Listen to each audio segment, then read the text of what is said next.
Hello, everyone.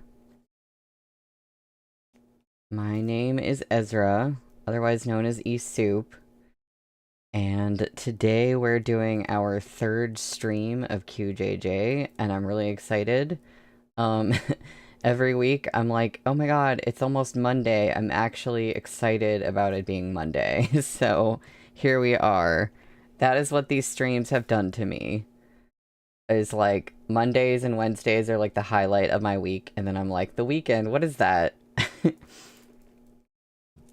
It's good to see everybody. Um, Henry, the amount of times I've seen you make some variation of this joke.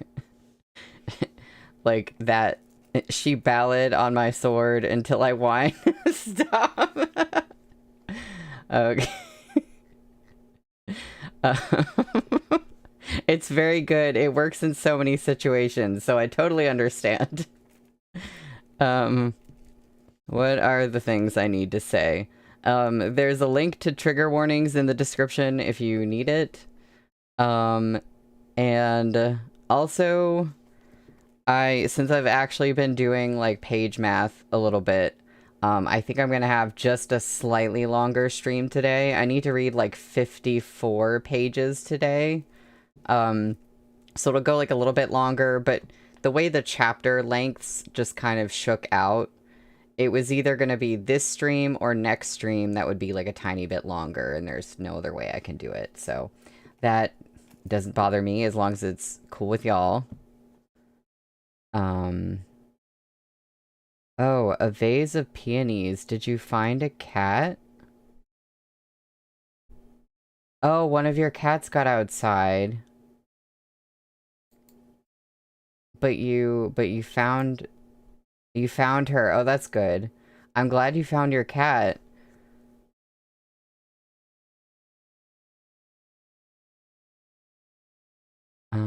Yeah. I thank you for coming to the stream even after having to deal with that. I know I would be stressed out. Um Oh, Nina, you can't stay for the whole time, but you're glad you could join for a bit. I'm glad you could join for a bit too. So, before we started today, I didn't get a chance to reread like everything from last stream, but I reread a little bit, and I realized I have a question. Um, there's been mention of this character named Aunt Liu Xiang, and I was like, who is Aunt Liu Xiang? And it kind of sounded like Hua Xiangyi was calling the Empress Dowager Aunt Liu Xiang. So is that just another name that the Empress Dowager goes by? Or is that another character and I just missed something? I'm wondering if anyone knows, because I was trying to figure this out and I was like, I don't know if we were like introduced officially or not. But I wish I knew what Liu Xiang meant in this context.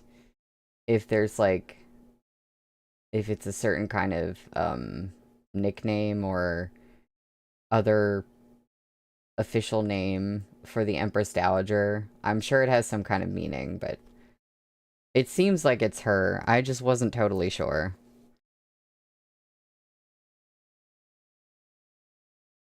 Oh yeah, y'all don't know. That's okay.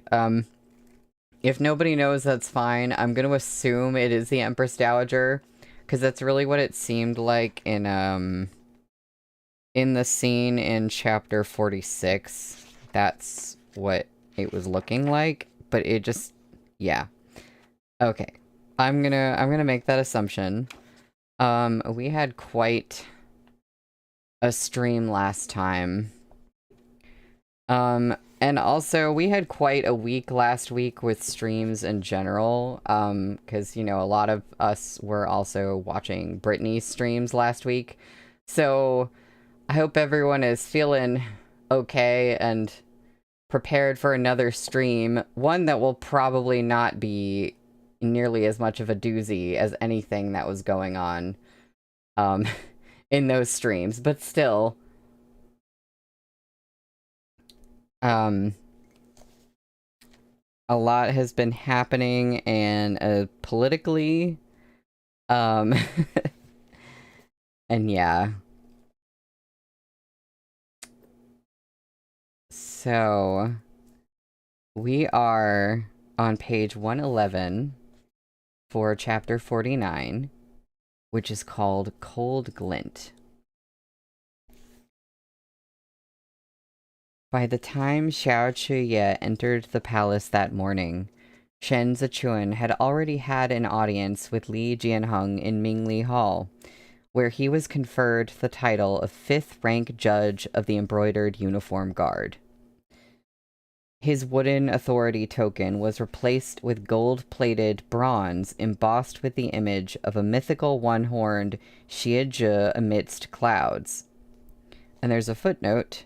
The Xiezhi is a legendary creature shaped like a goat or ox with one horn, known for its ability to tell right from wrong or the guilty from the innocent, and for its habit of charging at and devouring corrupt officials.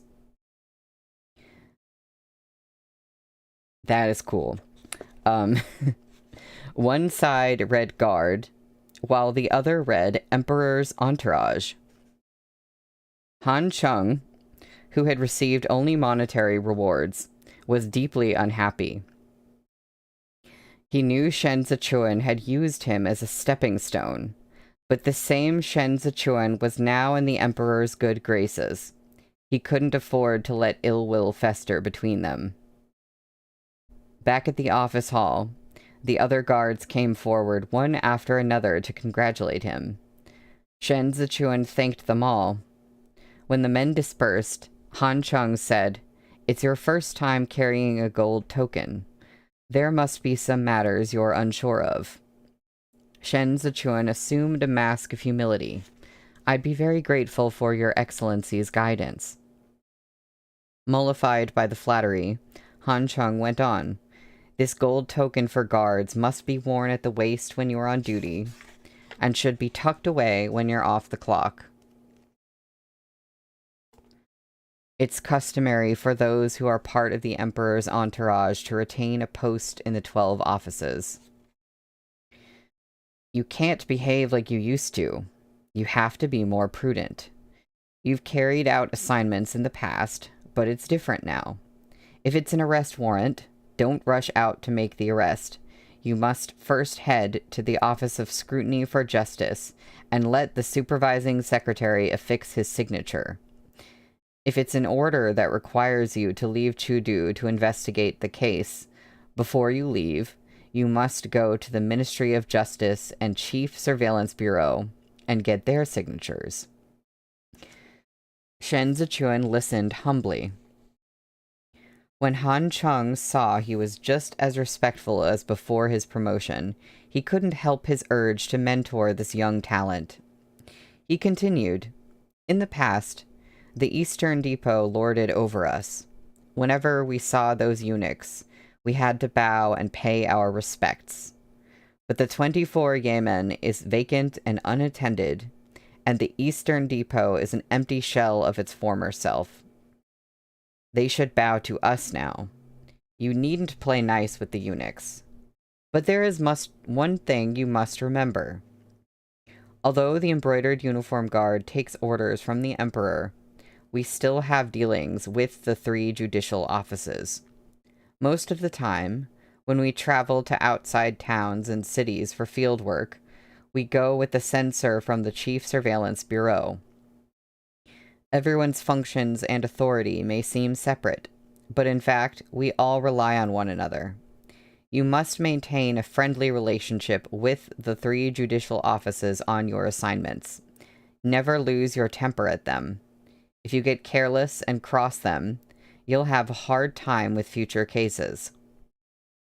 Shen Zichuan already knew all these truths by heart, but he listened as intently as if this was his first time hearing them. Finally, Han Chung decided to do him a favor and said, "If you need to build your team, just go to the duty office and choose from the register." A blue. If I say that I heard Home Depot. That's fair.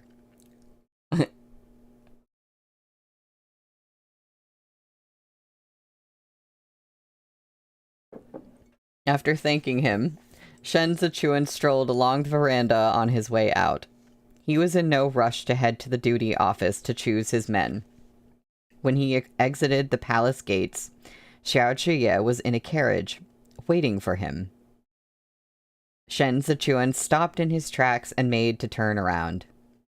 Lifting the curtain halfway, Xiao Zhiye said casually, "Now that you've gotten a promotion and a raise, you're not too stingy to treat me to a drink, are you?" Ding Tao and Gu Jin stood on either side of Xiao Zhiye, eyes fixed on him like tigers watching their prey. Shen Zichuan scoffed a breath of cold air and replied calmly, "I'm not. In fact, I was just looking for you." The two went back to the manor where Xiao Zhiye had invited their Shifu for a meal. The inside of the house had been cleared of tables and chairs.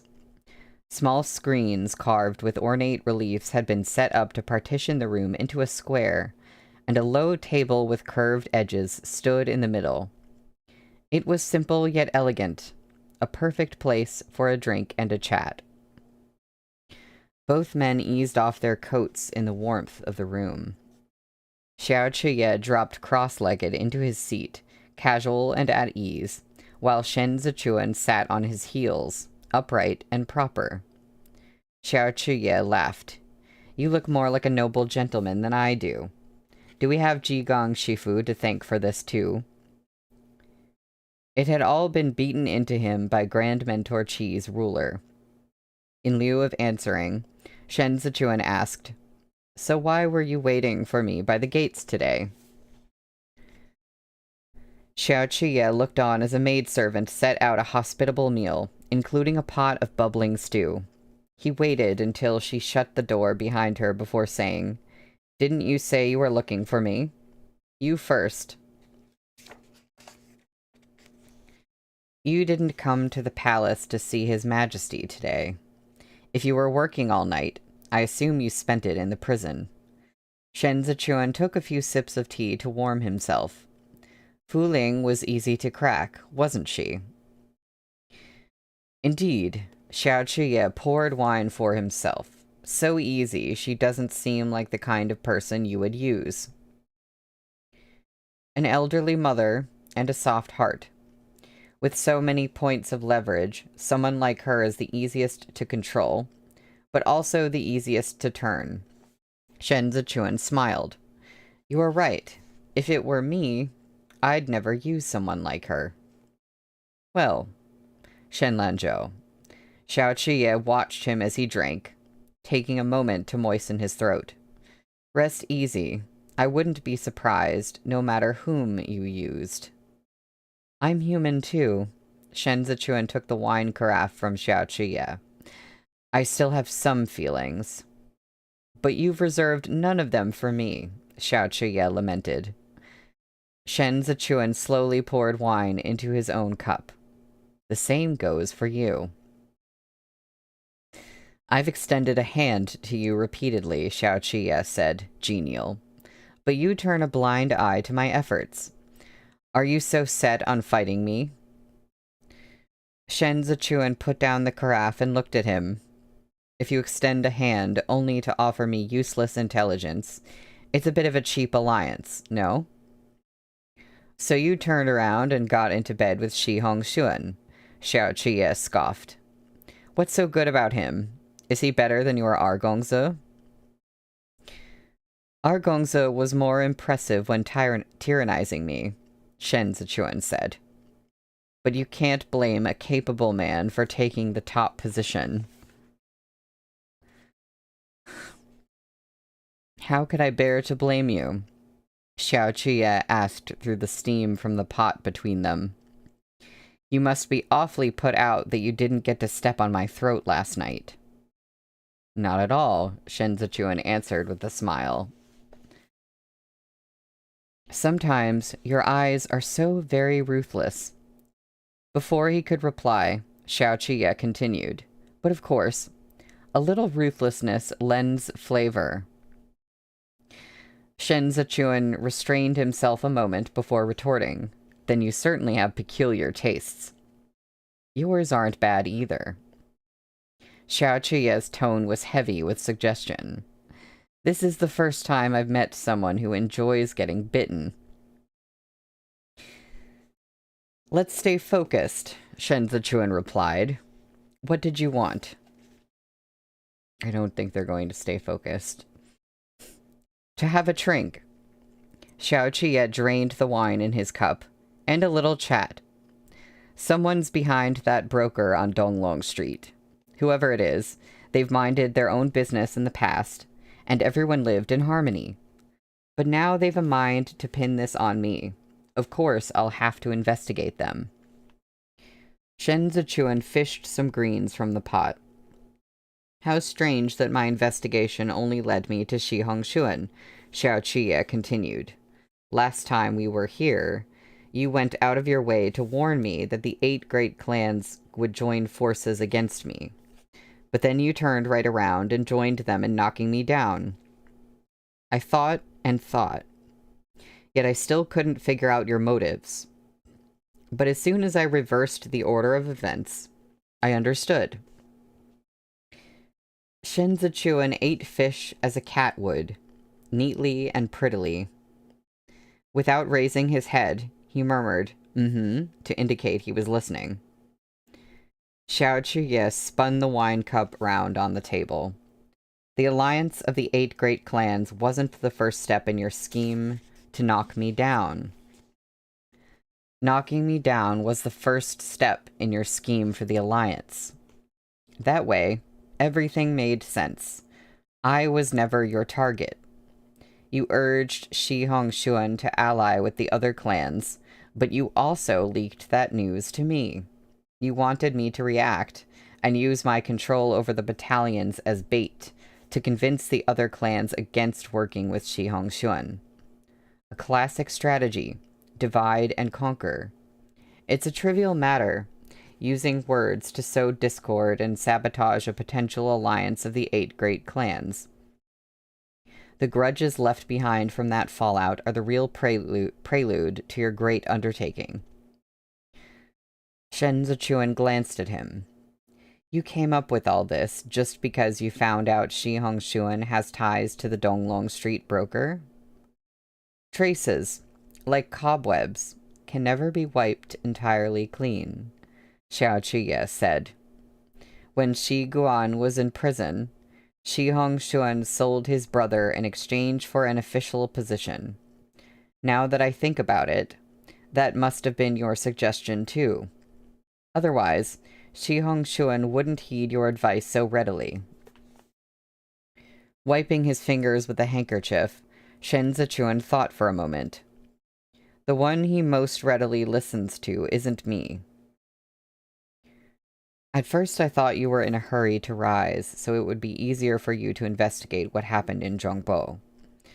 Xiao Qiye poured more wine into his cup. Who knew you'd have such a voracious appetite? How does dividing the 8 great clans benefit you? Chudu is surrounded by the 8 cities. Their existence predates the Li emperors. Take Hua Siqian's attempted coup at the hunting grounds.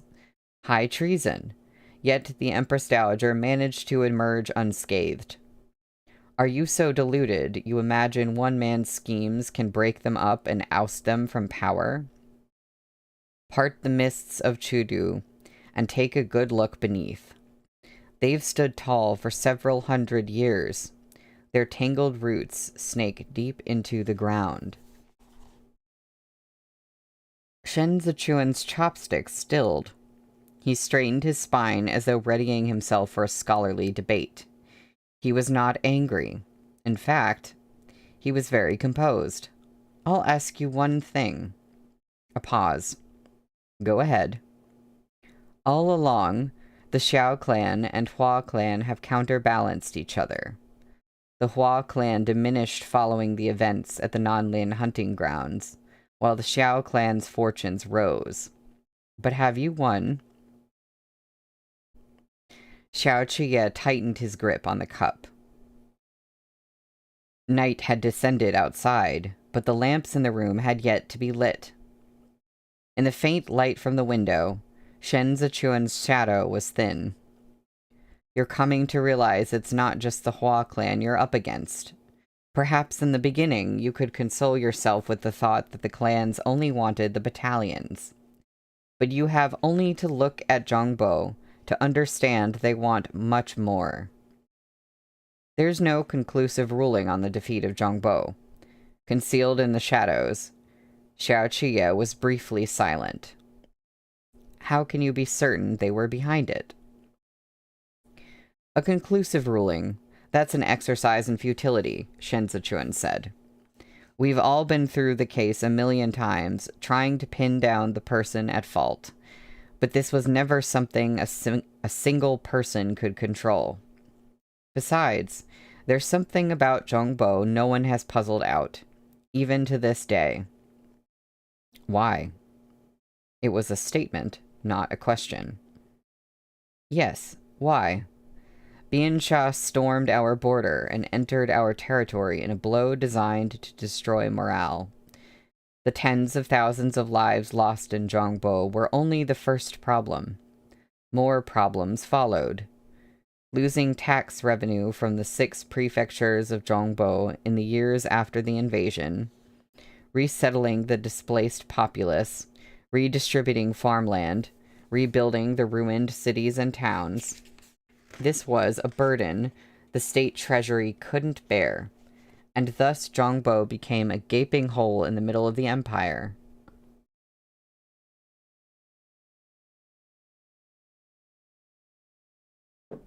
Yeah, the imagery in the scene is really good. The thing with the light and the shadows. Love. The greatest difficulty lies in putting together another garrison to replace the troops lost. But without sufficient fighting power, Zhongbo will be defeated again. How long can the reinforcements from Libei and Qidong last? This directly concerns the safety of the capital. Did these questions not occur to anyone before Zhongbo's defeat? Or is this exactly what the culprits had in mind? Perhaps the 8 great clans were not the direct instigators. But Zhongbo's fall couldn't have been accomplished without their power and influence. He continued, these clans have been involved in every spark of unrest since the formation of the empire. The Hua clan's rise to power began 25 years ago, while the Guangcheng emperor sat on the throne. The year the Empress Dowager murdered the crown prince, a virtuous and benevolent successor, to fortify her own power. But 80 years ago, during the Yong'an emperor's rule, it was the Yao clan who held sway over the imperial court. They were a prestigious clan that produced so many capable talents that the Grand Secretariat was known as the Hall of Yao. Then, 100 years ago, there was the Shi clan, who became the master of our great Zhou's granaries when Jue Shi opened the port of Yongyi.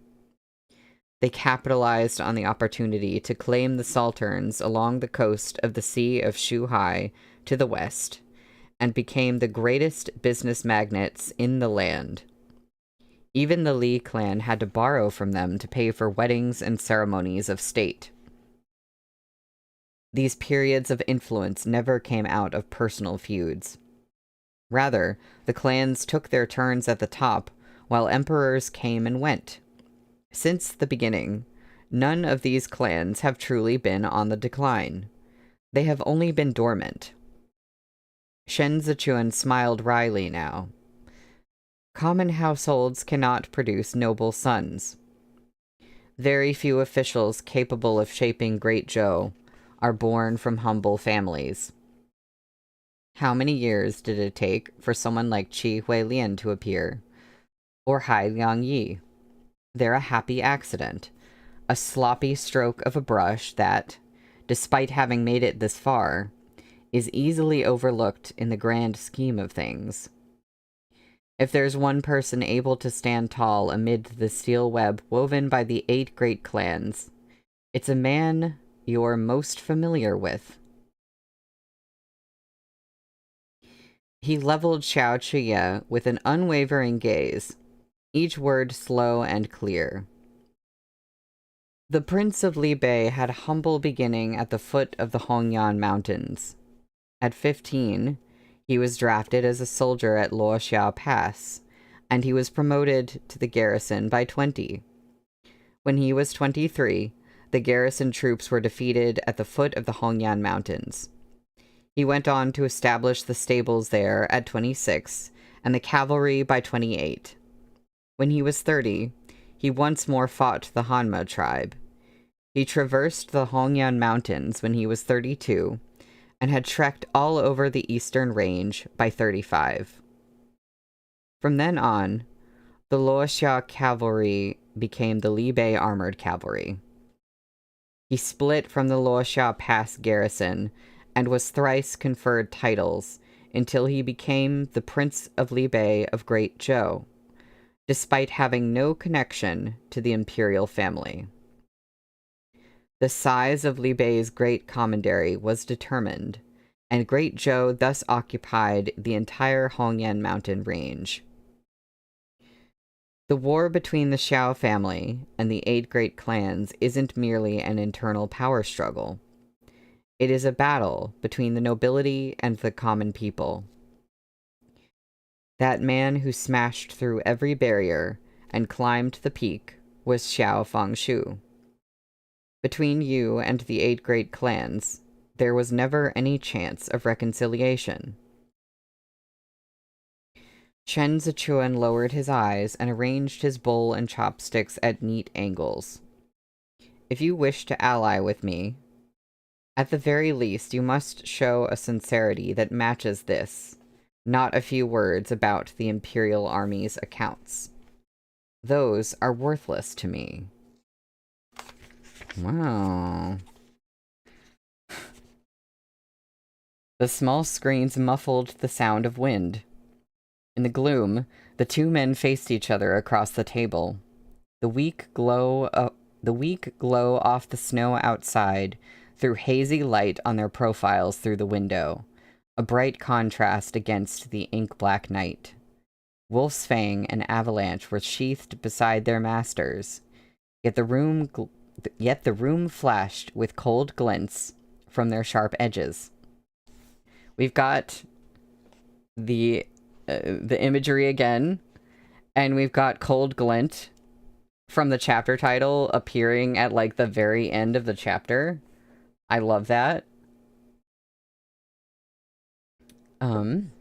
Well, we are on page 121 for chapter 50, which is called In the Same Boat. There's not a pun with, Shen... Isn't it the name Lanzhou that means orchid boat? There's not a pun about the boat in his name, is there?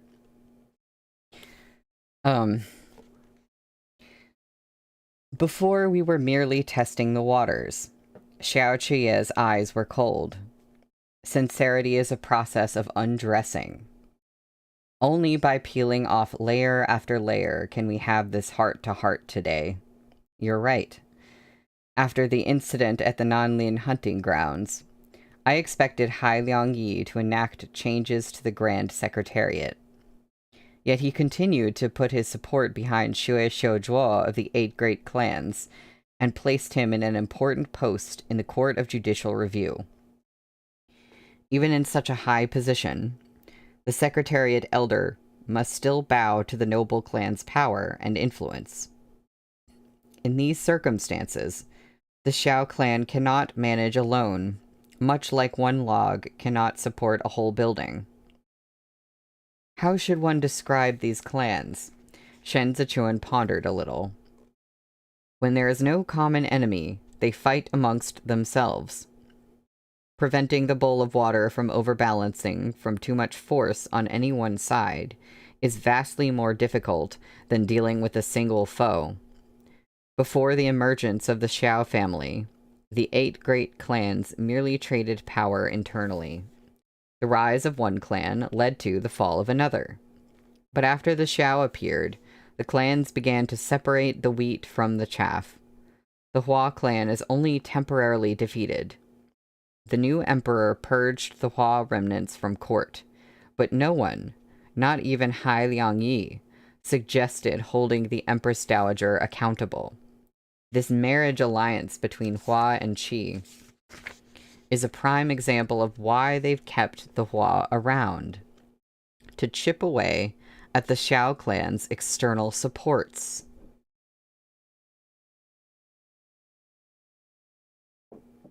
Some things, when seen on their own, hardly merit notice.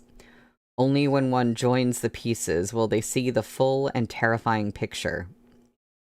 You mean the fall of Zhongbo and the Hua-Qi Union? Xiao Qiye asked.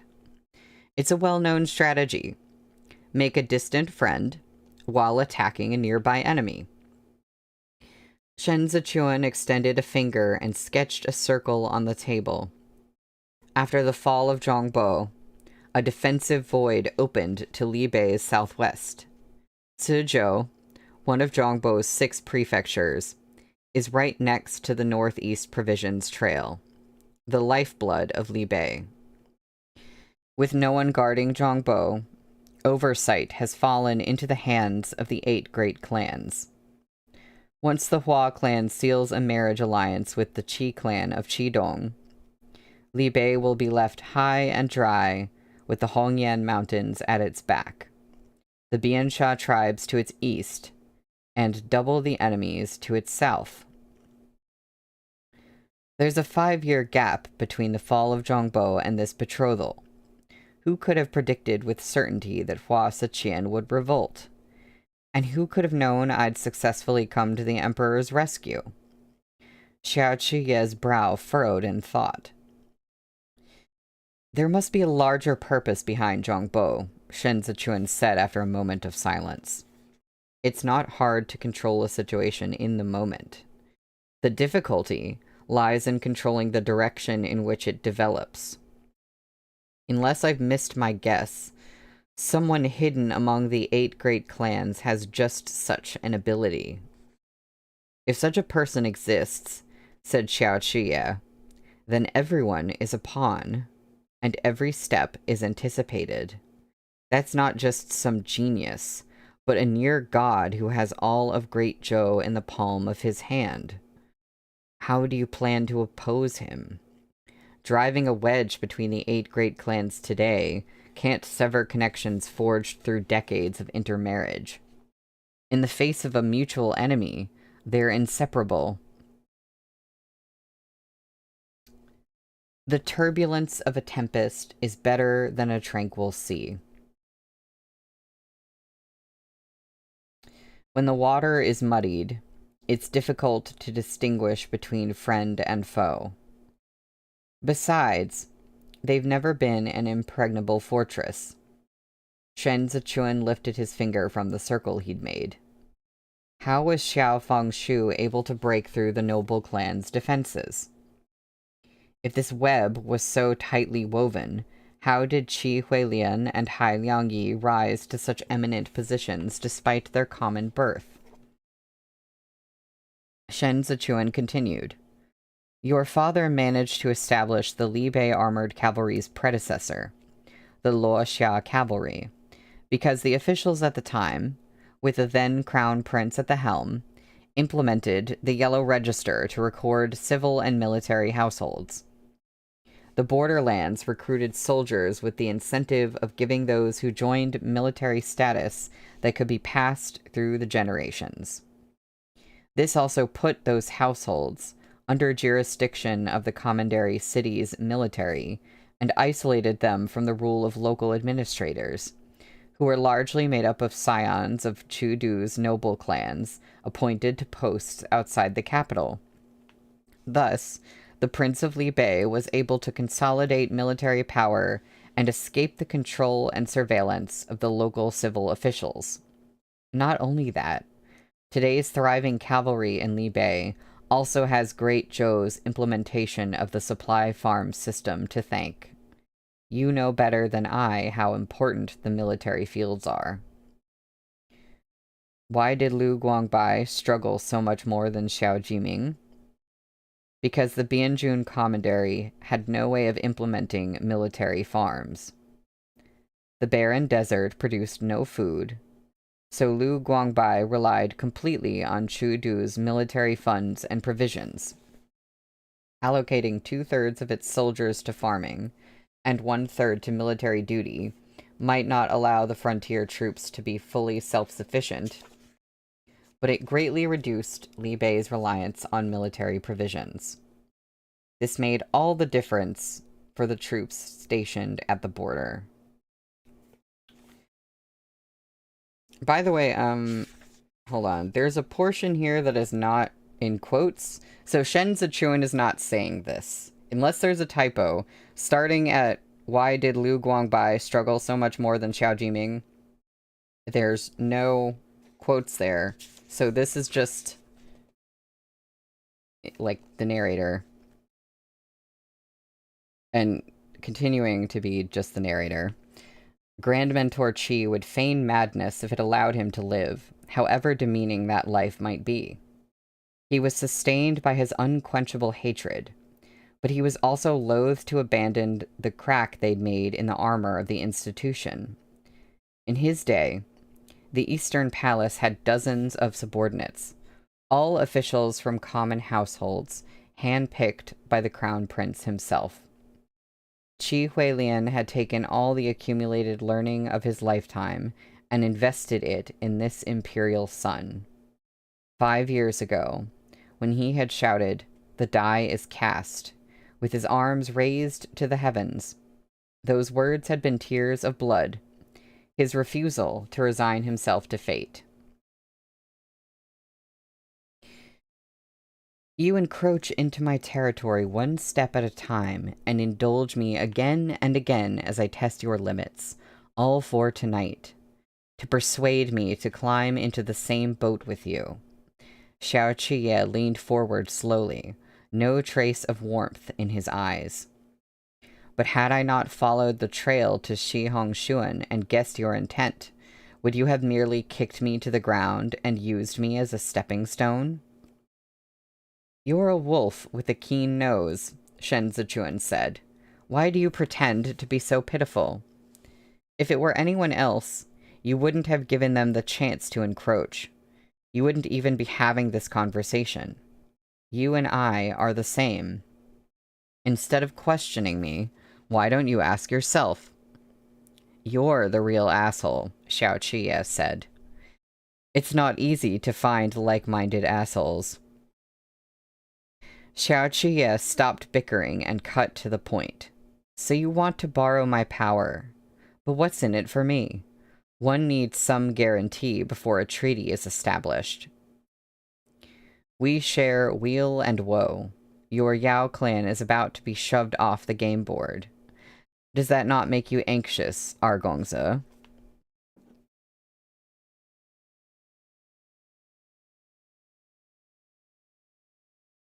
The boat of urges. The ship of urges. That is fitting. Mm-hmm. I do love that. They are like-minded assholes.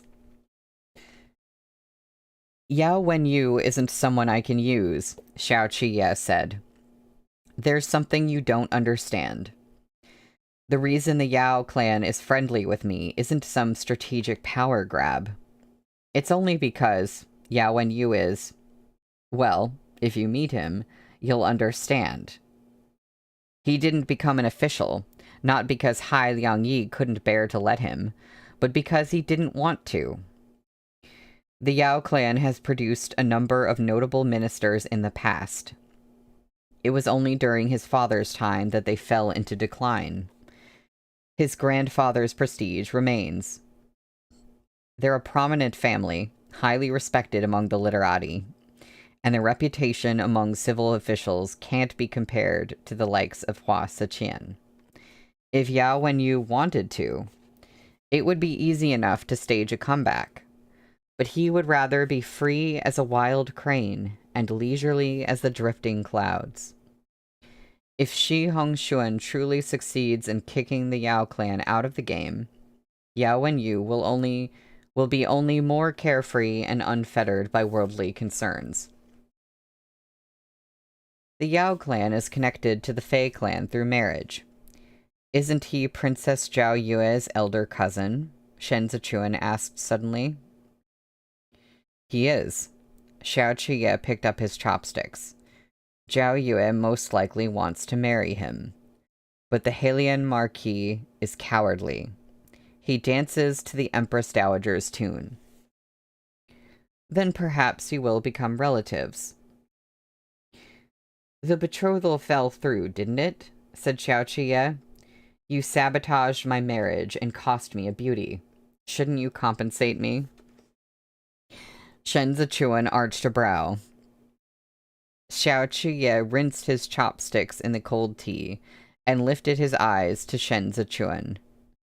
Did you know there's only a 2-word difference between sharing a boat on the same river and sharing a pillow on the same bed?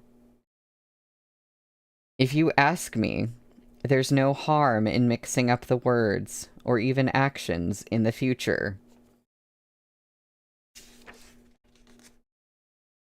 Okay, I knew the chapter title, like, you know, meant something. But in addition to that, was there not a chapter title earlier on, like in last volume, called Sharing a Pillow? It was probably referring to that expression as well. The heat in the room was stifling. Shen Zichuan felt slightly dizzy. Without replying, he turned to open the window. Henry, I got distracted by a spider. How did we get to the bed? Because Xiao Qiye said, did you know there's only a 2-word difference between sharing a boat on the same river and sharing a pillow on the same bed? Yeah,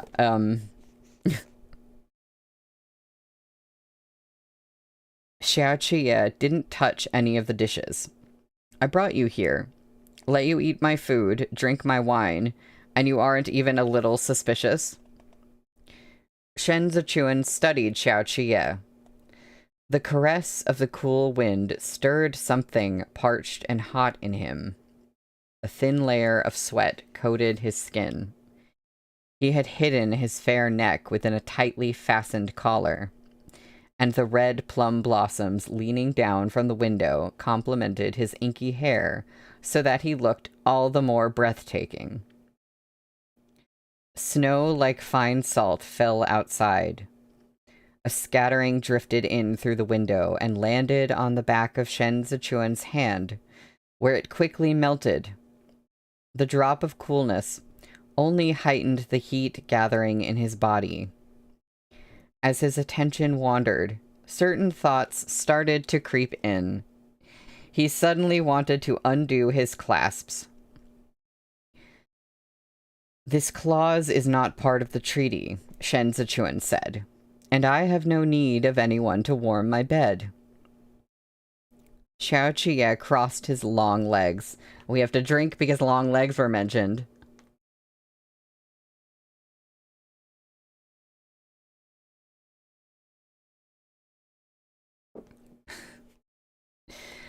Right now, you don't look like the kind of person who has no need. Work and play are separate matters. Now that we're done talking business, we can linger over personal affairs.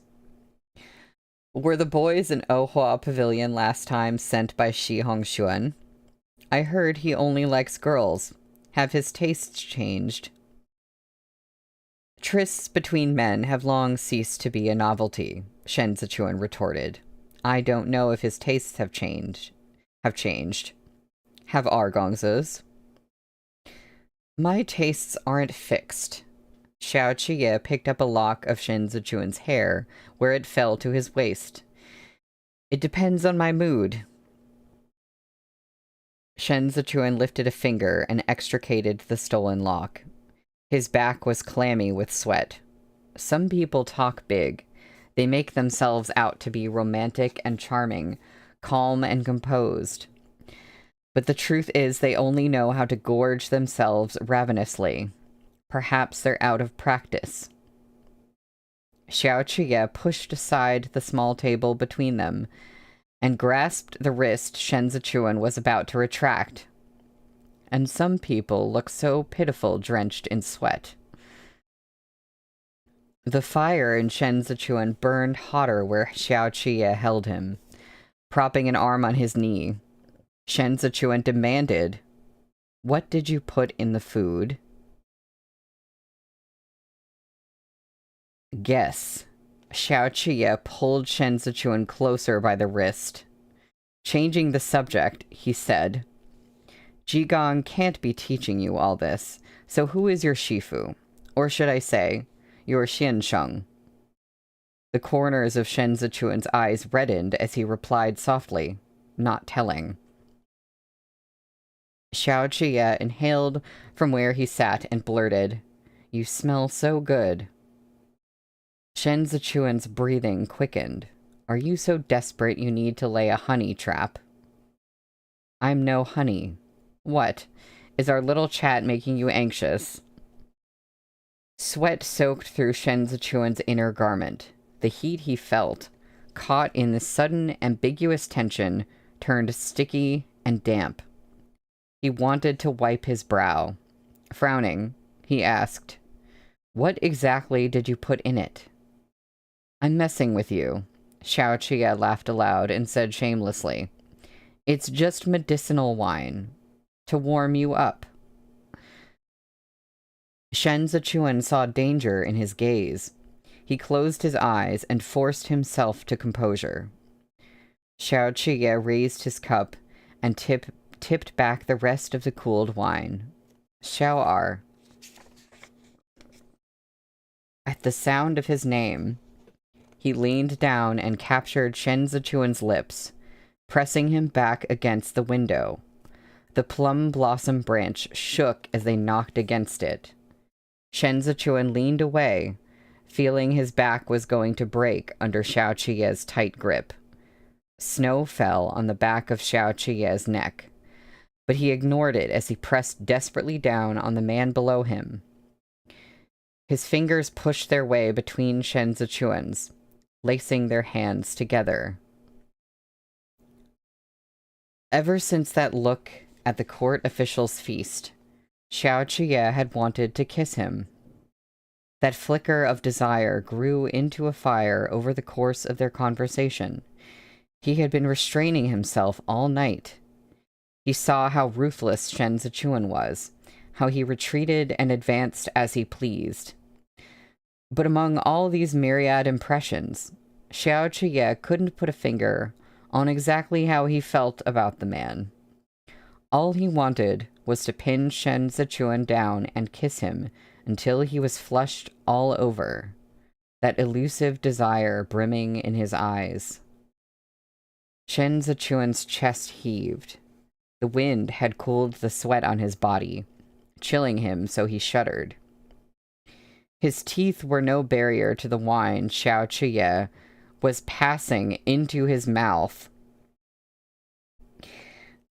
He choked as it slid down his throat, but Xiao Qiye bit the tip of his tongue, preventing him from coughing. Shen Zichuan's eyes watered. Even if the sky were to fall at this moment, Xiao Qiye would not release him.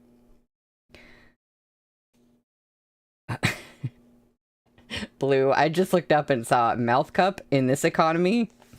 Okay, wait. I'm gonna read to the end of the chapter, and then we're gonna look at the interior art. A sudden thud sounded above them, followed immediately by someone tumbling off the roof. Ding Tao plunged headlong into a snowdrift, then abruptly popped his head out.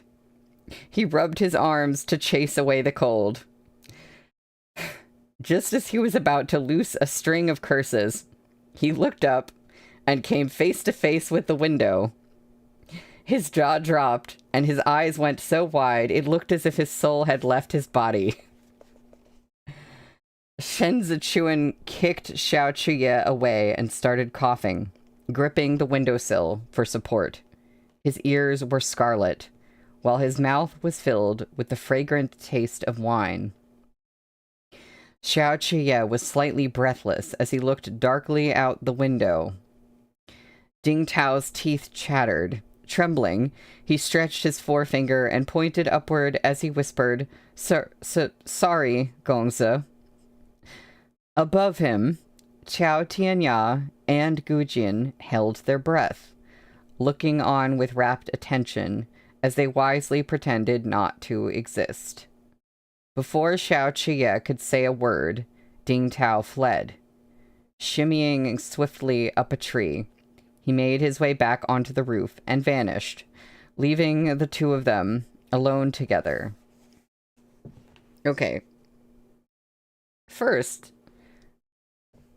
Qiao Tianya, isn't he working for Shen Zichuan? So is he, like, on the roof for Shen Zichuan watching Xiao Chuye, and then those two are on the roof watching, like, you know, looking out for Xiao Chuye? I'm just, for a second I was like, wait a minute, are they all together? Why are they all together? Okay, now, we're looking at the interior art. I need to see. Okay. Well, that's some interior art. I don't know if you could see, but there is, like, I guess it must be the wine dripping, you know, between their mouths, or it's just spit. I don't know. It's something. So thank you, Blue, for telling me about when I could look at the art. I really appreciate that. Henry. Now this, and now I know what the Yowie spittle really was. I was going to say, this really is a ballad of sword and wine. Oh, Ballad of sword and Yowie spittle. Yeah, Blue, that's a good point. It has more impact if you see it when the scenes happen. Like, it wasn't really a spoiler exactly, because of course that was going to happen at some point, but like in the moment, very, yes, very effective. I can't believe that just ended in,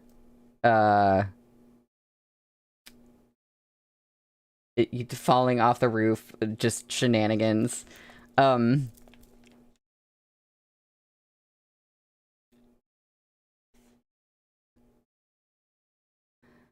I mean, it's, you know, sometimes you want things to be total mystery, and sometimes you want to know what might happen. And both kind of work for me, depending, but it is really fun to go into these read-alongs, like, super, super blind. You know, for me, as sort of like a reactor. So yeah. I definitely appreciate that. So, I think it's about time for me to take a break. I will take a 5 to 10 minute break, and when we come back, we'll be on page 131 for chapter 51, which is called Marshall. So, be right back.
Hello, I am back.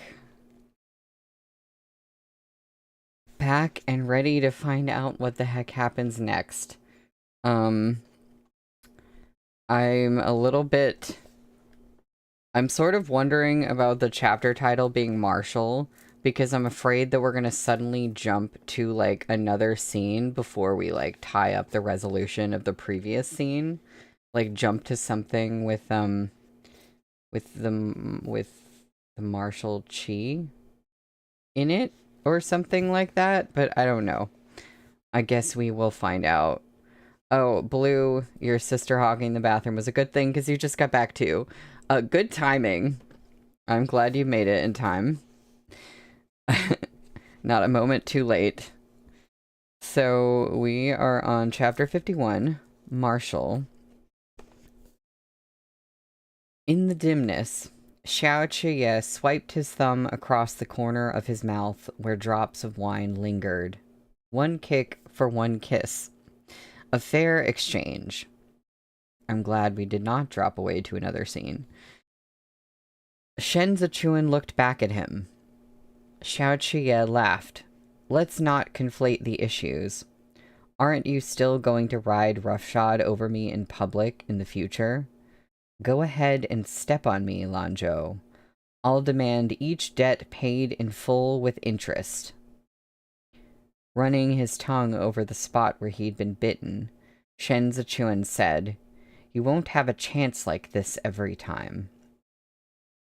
Xiao Chiye took a step closer, shrouding Shen Zichuan in his own shadow. And you won't be able to run every time. He extended his hand to pluck a red plum blossom from the branch nearest Shen Zichuan. He crushed it between his fingers and slid the bright red petals into his mouth. Shen Zichuan, under his gaze, had the uncanny sensation that he was that plum blossom. In his mental evaluation of Xiao Chiye, he quietly added, tenacious, below keen sense of smell. Shen Zichuan had once thought desire would overpower Xiao Chiye and send him back in defeat. This behavior was beyond his expectations. Xiao Chiye's arrogance meant that he only ever charged forward, never back. Every retreat or concession was merely a smokescreen while he considered his next plan of attack. For real, Blue, these two and their hunger for petals. He was a profoundly dangerous threat, a force of nature. Above him, Xiao Chiye turned his head to call out, Light the lamps. Within moments, maidservants entered. Silently, they moved the small screens out, cleared away the dishes, spread a mat over the rug, and swapped the narrow dining table for a large, square tea table. When they had finished, Chen Yang removed his shoes and entered. He placed the Imperial Army's records of military affairs and register of names on the table, then took the pot from the maidservant and knelt off to the side to brew the tea. Thus observed, by the time both men took their seats again, they had resumed the roles of upright gentlemen.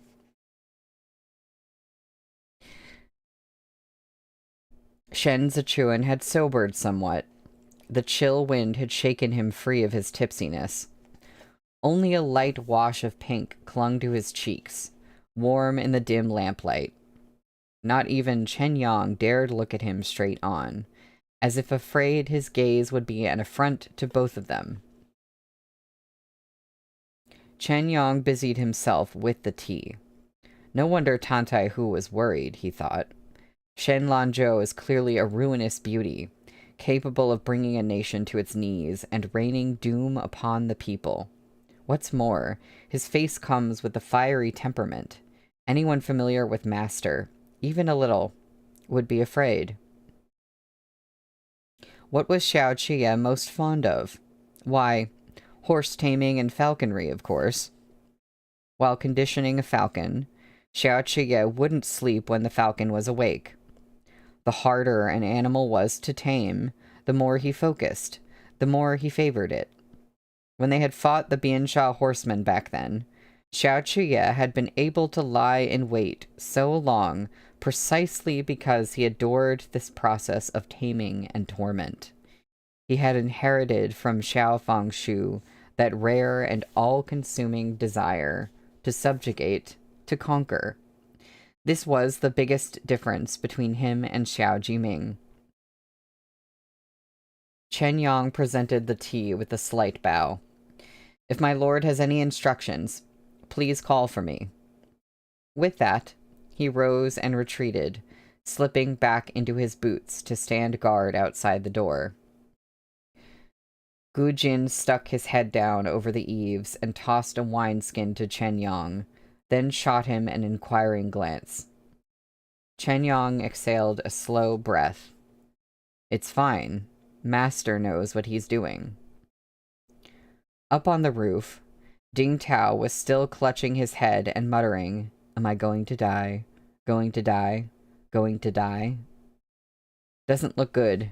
Chao Tianya brushed away enough snow to pull out his pipe and laughed. On this day next year, Gugu will remember to burn paper offerings for you. Ding Tao was on the verge of tears. Grabbing his hair, he glared at them and snapped. It's all your fault. If it wasn't for the two of you fighting, I wouldn't have tried to break up the fight, and I wouldn't have fallen off. If I hadn't fallen off, that I wouldn't be doomed to die. I hate you both. Chao Tianya became totally absorbed in his flint and tinder, while Gu Jin sat with arms folded and dozed off. Ding Tao fished out his book and wrote furiously, cursing them both as the world's greatest bastards. He paused only to wipe the tears at the corners of his eyes, before continuing to scratch down his vengeful thoughts as they gushed forth like spring water. The two in the room were left with their fresh pot of tea. Back to business, Xiao Chuye said. You suspect there's someone in Chudu capable of manipulating all of the 8 great clans. Now that I think about it, I don't believe it's possible. The heat from the medicinal wine had burned Shen Zichuan's throat to smoking. Now, after several cups of tea, it was less difficult to speak. You don't believe it's possible because the execution of such a plan would be too difficult. Exactly, Xiao Chuye replied. Setting aside everyone else, the Empress Dowager would never deign to subjugate herself to another's plans. What if she wasn't aware of it herself? Shen Zichuan asked. Sometimes you don't need to give orders to manipulate the situation. A single piece, the single push of a finger, can set the whole board in motion. From there, one can change many things. You have to first prove the existence of this mastermind. Xiao Chuye eyed him. You look like you're quite warm. Shen Zichuan lifted a hand to unfasten the clasp at his throat.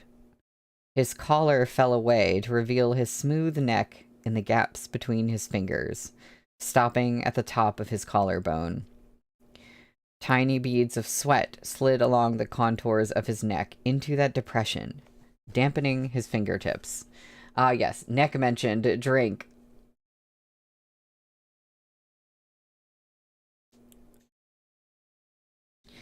Shi Hongshuan's hand in this case is conspicuous, but he still has an important role to play. Without him, there's no way to confirm this person exists. You can't take him off the board just yet. Shen Zichuan paused. You couldn't take him down with what you have, anyway. He never once showed himself during this whole assassination case. Fu Ling's confession only proves she was coerced. The most likely suspect right now is you. Pinning it on me was your idea. Xiao Chuye watched a bead of sweat slip down Shen Zichuan's collarbone and disappear. You are an official in the Emperor's inner circle, deeply favored by His Majesty. If this incident can remove you from your post and see you cast aside, Shi Hongshuan won't pass up the opportunity. He'll take this opening and seize control of the 8 great battalions. Only by luring them out of their lairs can we get a clear look at our adversaries. Besides, His Majesty trusts you. Even if he demotes you, he won't so easily put his trust in another. After a while, he'll see the warning smoke of the 8 great clans rising and realize he's been played for a fool. He'll be overcome with guilt toward the innocents who were implicated in the process and try to make it up to you. Shen Zichuan's throat bobbed as he sipped his tea. I'd wager you already thought of a solution before coming to me. Sure, let's play. Xiao Qie refilled Shen Zichuan's cup. I'll go along with your moves and let you guys walk all over me. That would be far wiser than fighting back. The more anxious you are to clear your name right now, the more suspicious His Majesty will become. I know His Majesty. He is credulous and susceptible to persuasion. He can't stand being provoked, but he can't abide being humiliated either. I'm his drinking buddy, and the first person he promoted to his side after he ascended, a symbol of the way he faces his court officials. Trapped on all sides, I've become livestock in his hands, and he keeps me penned up. In his eyes, I have no one to rely on, and secured this position solely with his support. If someone were to knock me down, it would be a blow to him too. The Hua faction is a sore spot and a source of great anxiety. The reason he allows Hai Liangyi and no other to make decisions regarding government affairs is because he knows Hai Liangyi won't form cliques and factions. We can't afford to let this opportunity slip. Teacup in hand, Shen Zichuan considered a moment. This time, we must force Shi Hongshuan to take action. I'll remind you of one thing. Xiao Qie put an elbow on the table and beckoned Shen Zichuan closer. Henry, if someone were to blow me, it would be a blow to him too. Oh my god. Shen Zichuan set down his cup and leaned in. If you can't hold your liquor, don't go drinking with others, Xiao Qie whispered. Not every asshole has Argong's level of willpower and can remain an honorable, well-behaved gentleman before you. Shen Zichuan looked askance at him and said deliberately, but this honorable gentleman has had a number of dishonorable thoughts, has he not? Xiao Qie stared back.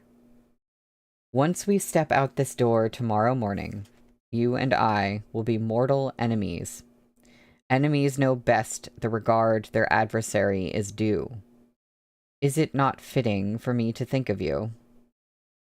I don't think of you, Shen Zichuan said. He lied. I don't think that's true. Every plan you make these days involves me, Xiao Qie said. I'm afraid it's not that you don't think of me, but that you think of me all day long, and then all night. Shen Zichuan raised his hand to block Xiao Qie as he pressed in. I should have stepped on you harder during the court officials' feast. It might have sobered Argongza up. The tip of Xiao Qie's nose was against Shen Zichuan's palm. He stared at Shen Zichuan over the line of his fingers and said wickedly, How callous, Lanzhou. You tease me every possible way before betting me. Yet now that you've had me, you set up every possible wall. Heartless cad. Fickle man. Under his gaze, Shen Zichuan averted his eyes. Xiao Er, you've had too much to drink tonight, Xiao Qie suddenly drew back. During morning court tomorrow, some will undoubtedly raise questions and attempt to assign blame. Kong Cho will present Fu Ling's confession statement, such as it is. The Chief Surveillance Bureau will have no choice but to hold me accountable for negligence in supervision. Shen Zichuan's palm was empty now. You need to back down, but you can't make it too obvious. Once I'm enduring the siege of verbal and written condemnations, it'll fall to His Majesty to decide my punishment. At best, your salary will be suspended for a few months. At worst, your authority token will be revoked while you reflect on your mistake. The heir of Li Bei is still in Chudu. Everyone has to show him respect. They can't deal too harshly with you. Da Ge's time in Chudu is brief. Xiao Qie paused. Once I'm in disgrace, there'll be no one to stop the marriage between Hua Xiangyi and Qi Shiyu. That union will take time. Shen Zichuan thought a moment. Qi Juyin is Grand Marshal of Qidong's 5 commanderies. Perhaps we can start with her. Xiao Qie remembered something. I have an idea. What? The Ministry of Rights holds past marriage records of the Hua clan. I'll get someone to polish them up a little, then give Qi Juyin a copy. She won't accept Hua Xiangyi easily after that. It's not taboo for distant relatives to marry in Great Zhou. Even marriage between cousins is acceptable, said Shen Zichuan. Would Marshal Qi be so bothered by this? She would, Xiao Qie answered firmly. Qi Shiyu is a lecher. He's taken many beautiful women from all over the 5 commanderies into his manor, one of them his very own niece. A few years back, this woman gave birth to a child who was abnormally sick and weak. The babe lived only a few days. From then on, any time Qi Shiyu took a concubine, Qi Juyin would do her due diligence. If she had even the slightest blood connection, even a distant relative, Qi Juyin forbade the union.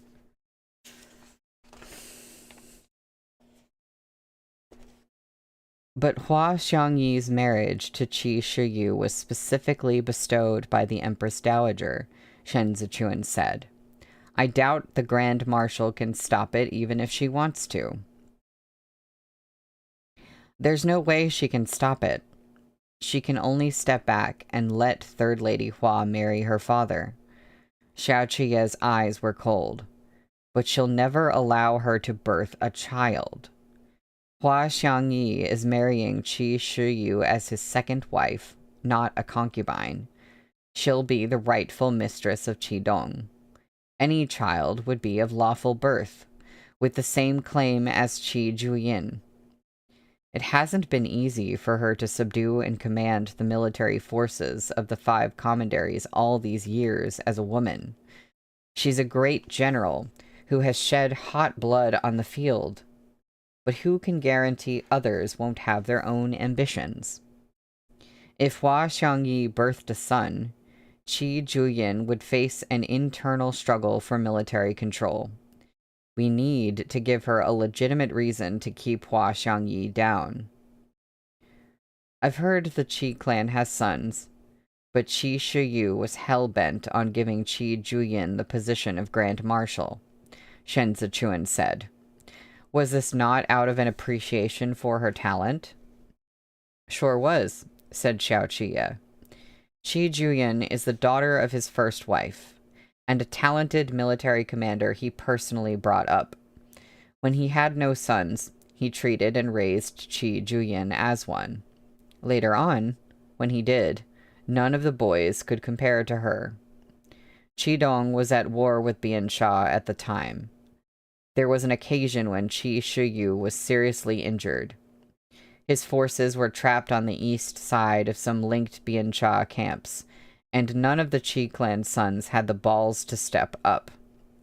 It was Qi Juyin, with the blade on her back, who rode through the night, drumming up reinforcements from the Qijun and Bianjun commanderies, as well as the Suotian Pass garrison troops, and convincing them to follow her into battle. Then, with the wind at her flank, she set fire to the Biancha camps and burned them to the ground. This battle made her famous. She's called Windstorm through the scorching plains, precisely because of how she rode ahead of her soldiers in that battle, drew her sword, braved the fire, and carried Qi Shiyu out on her back. Qi Shiyu had hesitated before, but after that incident, he handed over the commander's seal and granted all the military troops of the 5 commanderies to Qi Juyin. The conferment of the rank of Grand Marshal requires approval of the capital, Shen Zichuan said. It's no easy feat. Xiao Qiye smiled, touching the ring on his thumb. Yet the Guangcheng Emperor was not the one who conferred that title on her. Shen Zichuan cocked his head. A question. Back then, when news of Qi Shiyu's plans spread back to Chudu, they were roundly denounced on all sides. Because Qi Juyin is a woman, the Ministry of War questioned whether her military exploits were fabricated.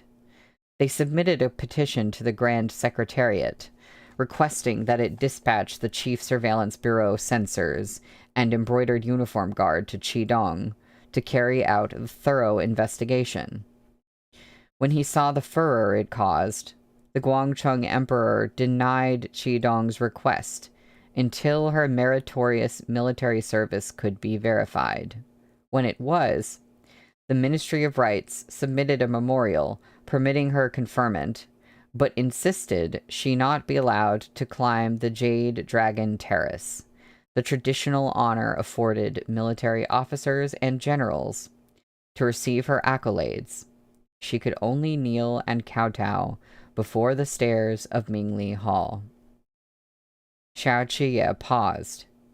It was the Empress Dowager who stood against the objections of the masses and allowed her to step onto Jade Dragon Terrace so she could be conferred, openly and officially, the title of Grand Marshal of the Qidong Garrison Troops. Oh. Interesting. I mean, I don't love the Empress Dowager, but, like, we've got women supporting women, so that's cool. Yeah, Blue, she needs to stop doing things that make me want to root for her. She's going back and forth for me constantly. But also, whenever she does something that seemingly helps someone, is it actually to help them, or is it because she thinks she can use them? That's the real question. We are on page 141 for chapter 52, which is called Denouncement. White snow fell in flurries. The night was coming to an end. Shen Zichuan couldn't stay. As he rose to leave, Xiao Qiye stood as well, retrieving his overcoat from the rack and handing it to him. This blade of yours is unfamiliar. Xiao Qiye bent to pick up Avalanche. It was light in his hands. New? Shen Zichuan nodded and turned away from him to put on the overcoat. Xiao Qiye thumbed the blade slightly out of its sheath and revealed a cold glint. An excellent saber. Does it have a name? Avalanche, Shen Zichuan answered. From one breath of its spout falls 3 mountains worth of snow. It once opens its mouth and devours 100 rivers. And there's a footnote. From Gufeng 33 by Li Bai, a poem about the Kun Peng, a massive fish in the North Sea, body as long as 1,000 li. A mythological creature that could appear as a fish, Kun, or a bird, Peng. The poem and its ambitious subtext is the source of inspiration for the name of Shen Zichuan's blade, Avalanche. Xiao Qiye returned the blade to its sheath and stepped forward, pressing himself against Shen Zichuan's back. With practiced fingers, he replaced Avalanche on Shen Zichuan's waist. Xiao Qiye lowered his lips to his ear. It's not just pretty, it even has a pretty name. Oh, blue. Fun fact for Genshin players. It's also the main inspiration for the character Xiao. Oh, fascinating. That's one of the few characters that I know. Like, I don't know anything about him, I just know what he looks like. And I was always like, that's a cool looking character. He stands out to me. Shen Zichuan whipped his head around, but Xiao Qiye beat him to it. He grabbed him by the waist to take him into his arms. How are you going to look at me after leaving here today? However I ought to look at you. Shen Zichuan hastily turned aside. In this position, it looked like he was intimately nuzzling their faces together. If it becomes too much, you can always ask your Argongzi for help. Xiao Qiye's fingers roughly spanned Shen Zichuan's waist. Argongzi can barely fend for himself. Seems like you're more likely to ask me. Xiao Qiye released him. You're much thinner than last time. I'd bet you're still taking some decoction that conceals your physique. Shen Zichuan fastened his overcoat and said no more. A word of advice, Xiao Qiye said.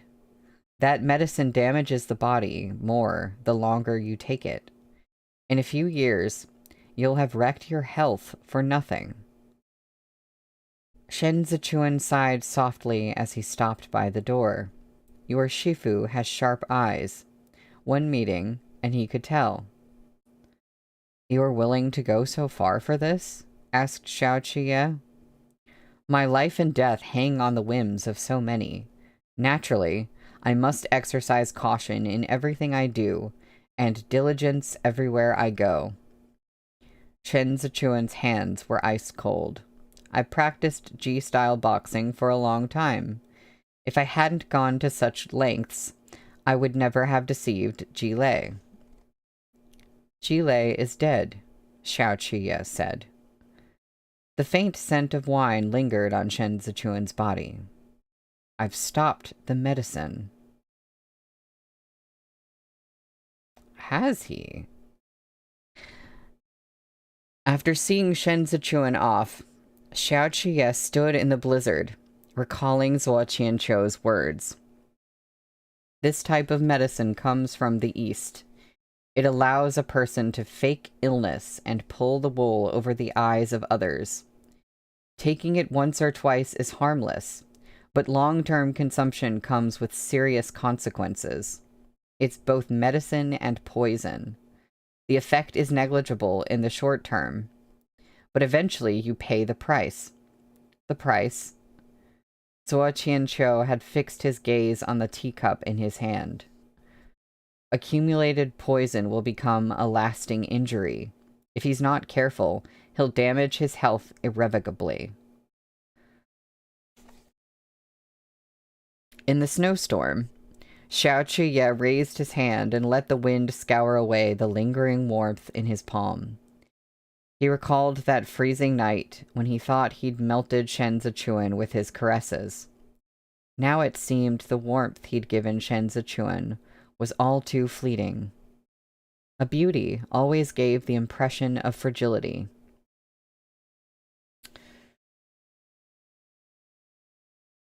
Chao Tianya, bamboo hat on his head, drove the horse carriage toward Shen Zichuan's dwelling on Donglong Street. Inside, Shen Zichuan leaned against the wall and closed his eyes for a nap. It wasn't long before they arrived. Chao Tianya reined the horses to a halt and lifted the curtain for Shen Zichuan to step out. He wasted no time retiring inside to take a bath and change his clothes. According to the official court memorial, Shen Zichuan had enjoyed a meteoric rise. going from a common guardsman to a 5th-rank judge of the Embroidered Uniform Guard in a single bound. This position, however, was split into two, north and south. The northern judge oversaw the imperial prison, while the southern judge oversaw the Embroidered Uniform Guard's military craftsmen. Li Jianheng had uplifted him to the important position of northern judge, with the intent to make full use of his talents. But the civil officials of the Grand Secretariat had their own misgivings. Due to Shen Zichuan's background, they were unwilling to cede him control of the imperial prison. Thus, after some deliberation, Shen Zichuan's appointment as northern judge was rejected and changed to southern judge. Li Jianheng was by no means happy to be gainsayed in this manner. To appease him, the Grand Secretariat raised Shen Zichuan's military appointment to 5th-rank Embroidered Uniform Guard Battalion Commander, overseeing 1,000 men. This was a great honor, especially when coupled with the additional python-embroidered robe, a sign of the Emperor's special favor, and phoenix tail belt that Li Jianheng personally bestowed upon him. Shen Zichuan had long anticipated the Grand Secretariat's revenge. This time, he had made his way up, using Han Cheng as a stepping stone. Xue Xiuzhuo allowed him his promotion, yet gave him a kick down to the southern judge at the crucial moment.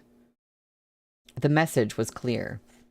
Even with his new gained glory, he was far from capable of crossing swords with these noble sons.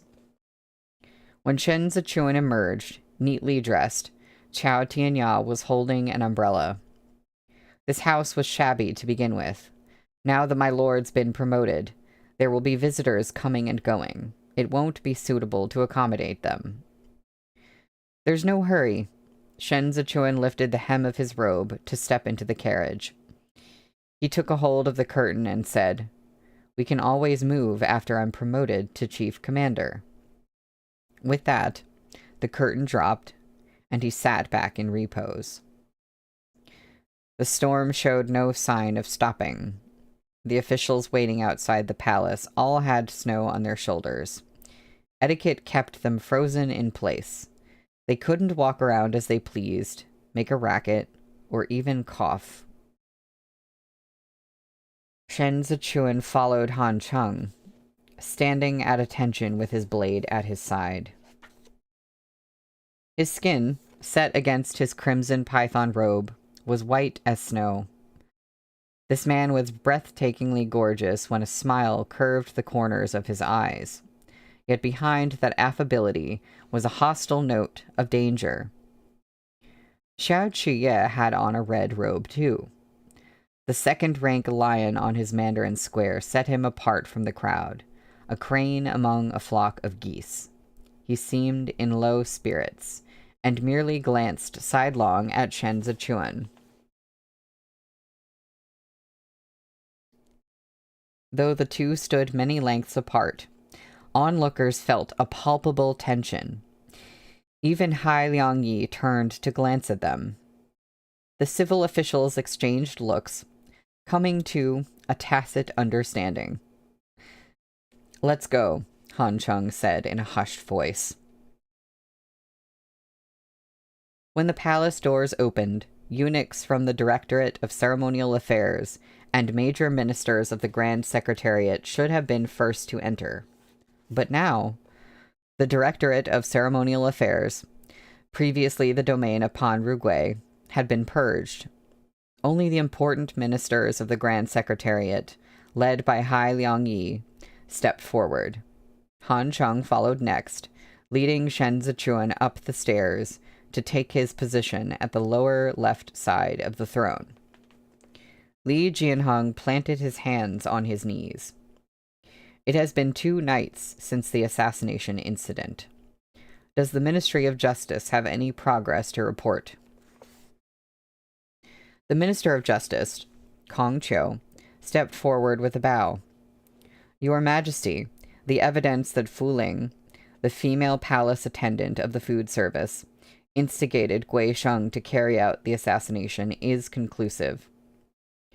This subject plans to hand her over to the Court of Judicial Review today for a second trial.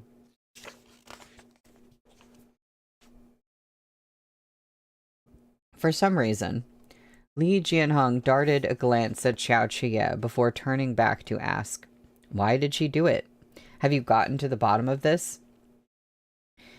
"Our inquiries found that Fu Ling once broke a plate from the Court of Imperial Entertainments," said Kong Qiu. "This left a demerit in her file, and the term of her service was extended." For one plate. Okay. "She often told those around her that her mother was advanced in age, and that she wanted to leave the palace to care for her. But owing to palace rules, she was unable to do so. She repeatedly bribed the former director of the Directorate of Ceremonial Affairs, but he did nothing, and she was cheated out of her entire life savings. She harbored a bitter resentment, from which grew the brazenness to exact revenge." The Vice Minister of the Court of Judicial Review, Wei Huaixing, stood next. He was the second son of lawful birth of the 8 great clans Wei clan, as well as the elder brother of the Xiande Emperor's ill-fated imperial concubine Wei. He stepped forward with the bow. "This subject has a memorial to present." "Vice Minister Wei, please speak," Li Jianheng said. "This subject has ascertained that the palace attendant of the food service, Fu Ling, had a sexual relationship with Yuan Liu from the judicial office of the Imperial Army. It was Yuan Liu who negotiated the credit for the house where her mother lived." Looking straight ahead, Wei Huaixing continued, "This case is presided over by the Ministry of Justice, and this matter concerns Your Majesty's safety. It is of utmost importance.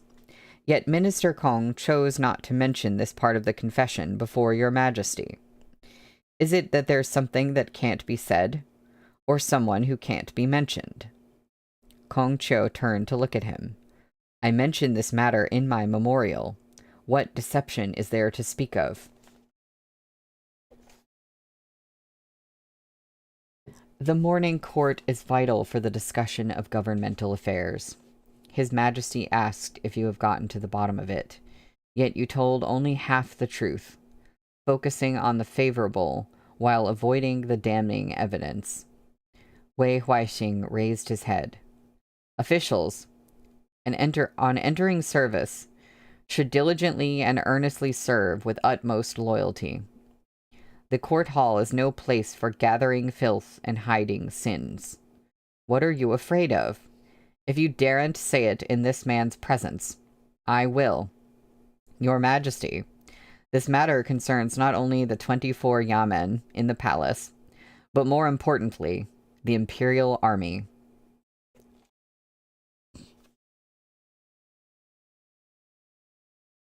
Xiao Qiye wore a look of displeasure, almost a sneer. Li Jianheng had initially meant to keep this matter quiet, but now that it was exposed, it wouldn't do to play dumb.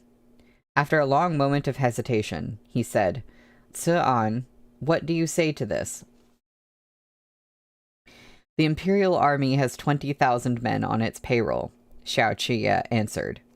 "This subject can check their household registers one at a time, but cannot reasonably dig into all of their personal affairs. Even so, I was negligent in the supervision of my men. Your Majesty, please punish me as you deem fit."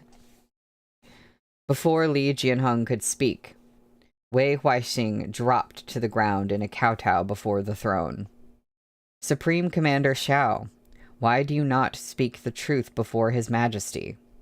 Perhaps it's not easy to probe the common affairs of all 20,000 men in the Imperial Army, but Yuan Liu shares an uncommon relationship with you.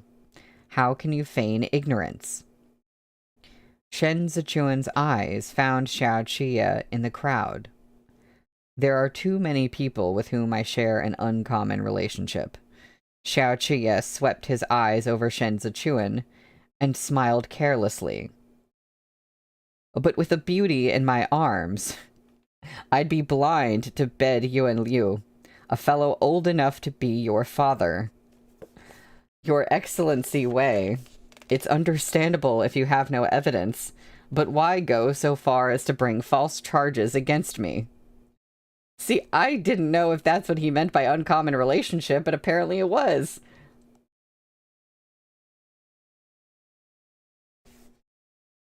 Hai Liangyi cleared his throat. Please watch your language in the Imperial Court, Supreme Commander. His Majesty is only too aware what kind of bastard I am. I've no need to pretend otherwise. Xiao Zhiye was a tyrant when he played the scoundrel. Even Hai Liangyi received no respect. If you want to investigate the Imperial Army, be my guest. If you're worried about a conflict of interest, I'll hand over my authority token today and let my esteemed colleagues investigate. But if you want to pin this groundless, trumped-up charge on me, don't expect me to lie down and take it. Such vulgar language, such impetuousness before the throne. The Xiao clan has certainly produced a praiseworthy son. Wei Huaixing pulled a memorial from his sleeves. The Supreme Commander claims I have no evidence. I remind you, I am an official of the Court of Judicial Review. Would I dare speak unless I did?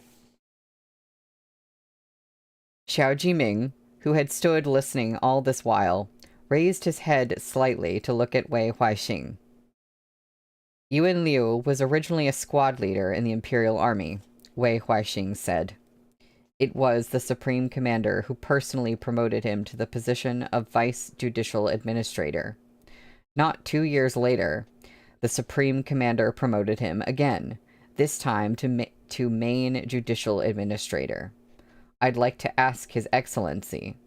Until recently, the Imperial Army has had no important duties. On what grounds was Yuan Liu promoted again and again? Xiao Qie scoffed. He was a senior officer. Although he had no merits to speak of, he had also made no errors. The Imperial Army has recruited many new men in recent years. I am a sentimental man. Yuan Liu isn't the only old-timer I've promoted. Would Your Excellency Wei like to list them all out as well, and count them among my personal affairs?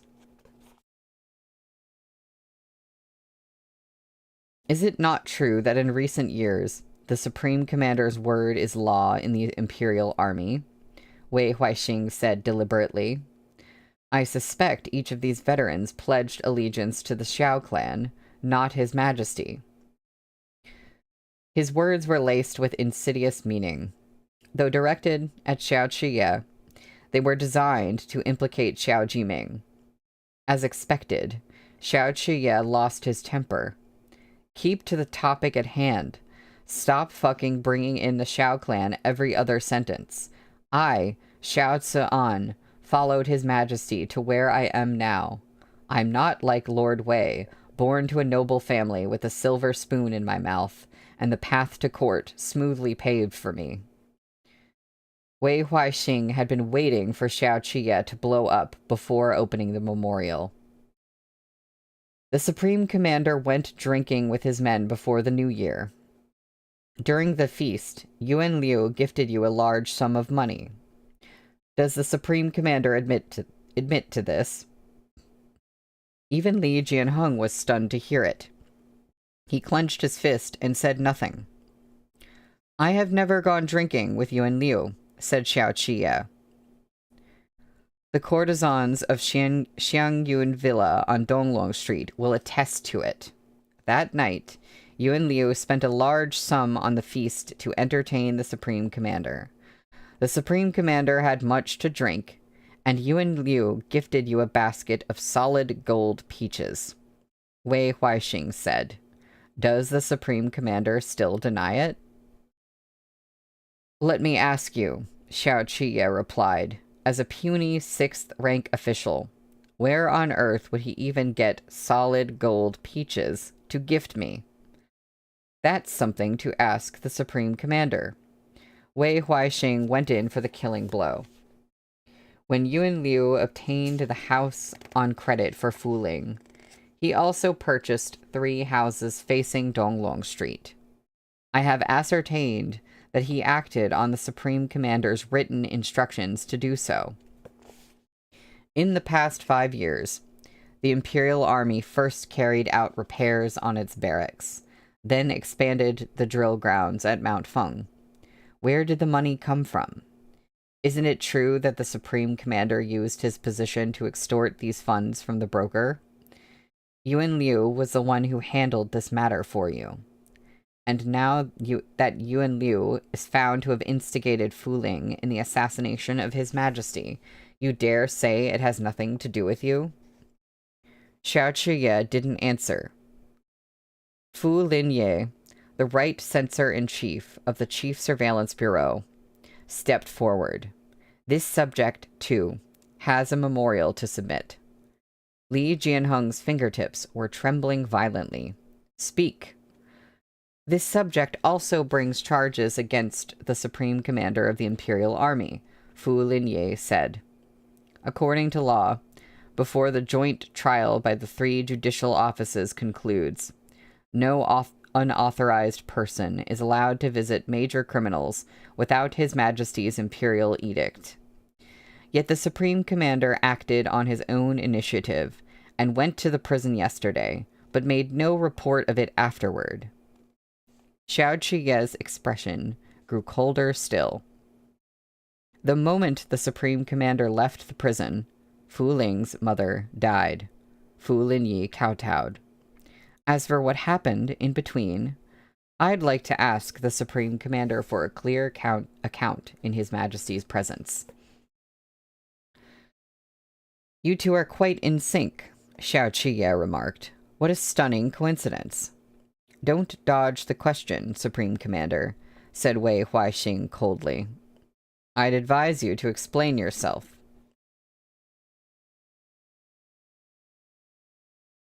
He who wants to incriminate a man will always find some charge to throw at him. Xiao Qiye appeared to be cornered. He was silent a moment, then said to Li Jianheng, I've never done any of the things they're accusing me of. I will leave the judgment to your majesty. In such a tense, anxious atmosphere, Li Jianheng's fingers clenched his knees until they were soaked with sweat. He looked back at Xiao Qiye, then blurted out, How do you explain these written instructions? Xiao Qiye lowered his eyes to the floor and said with what might have been a smile, This subject has never written such a thing. Li Jianheng shot up. He took a few agitated steps forward and demanded, Let us see it. Wei Huaixing handed over the papers. Li Jianheng flipped through them for a moment and suddenly began to tremble. His lips quivered. Is this not your handwriting? An. Xiao Qiye reasserted, resolute. This subject has never written such a thing. Li Jianheng clutched the paper in horror, then threw it away as if burned. On the edge of losing control, he cried out, Then, that Yuan Liu, is he your man or not? Xiao Qiye raised his eyes to look at him. Li Jianheng clutched the armrests. Fear rose in him. He recalled the coldness and indifference with which Xiao Qiye had abandoned him at the hunting grounds, and a pit of disgust opened within him. As if warding off some terrifying beast, he raised his hand and cried with all his might, Strip him of his authority token. Xiao Qiye began, This subject, if he dares disobey, we can detain him right here according to the law, Wei Huaixing barked. Xiao Qiye whipped around and stared at Wei Huaixing before turning back to Li Jianheng. He said coolly, I, Xiao Tse-an, may be detained, but not without a credible allegation. Li Jianheng felt he had misplaced his trust. Caught in the crossfire, he was already inclined to believe the others. Now, Xiao Chiye's insolent manner fanned the flames of his fury sky high. He snapped, Kneel. We will revoke your authority token today. Xiao Chiye made no move. Li Jianheng could no longer contain his rage. We said, kneel. And here is art.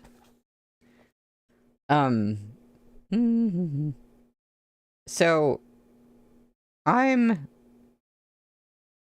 unsure at this point if Shen Zichuan isn't still,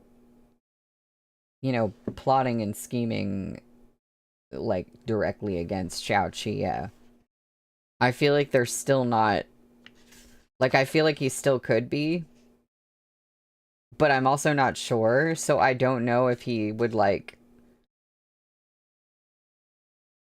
try to help him, or if he wants him to be in this situation. I don't. That's still a mystery to me. And we do have one more chapter to read today. So I'm gonna go over time a little bit. We're on page 155 for chapter 53. Yeah, Henry, like, he's definitely plotting and scheming. IDK in what direction, though? That's exactly how I feel. Like, what are you trying to do? Who are you trying to get in trouble or not get in trouble? And we know that Xiao Qi did do the questioning, but he didn't have the involvement with the Yuan Liu guy. So it's like, there's one thing credible against him, but that's it. And I don't remember if he had permission to do that or not. I guess he didn't.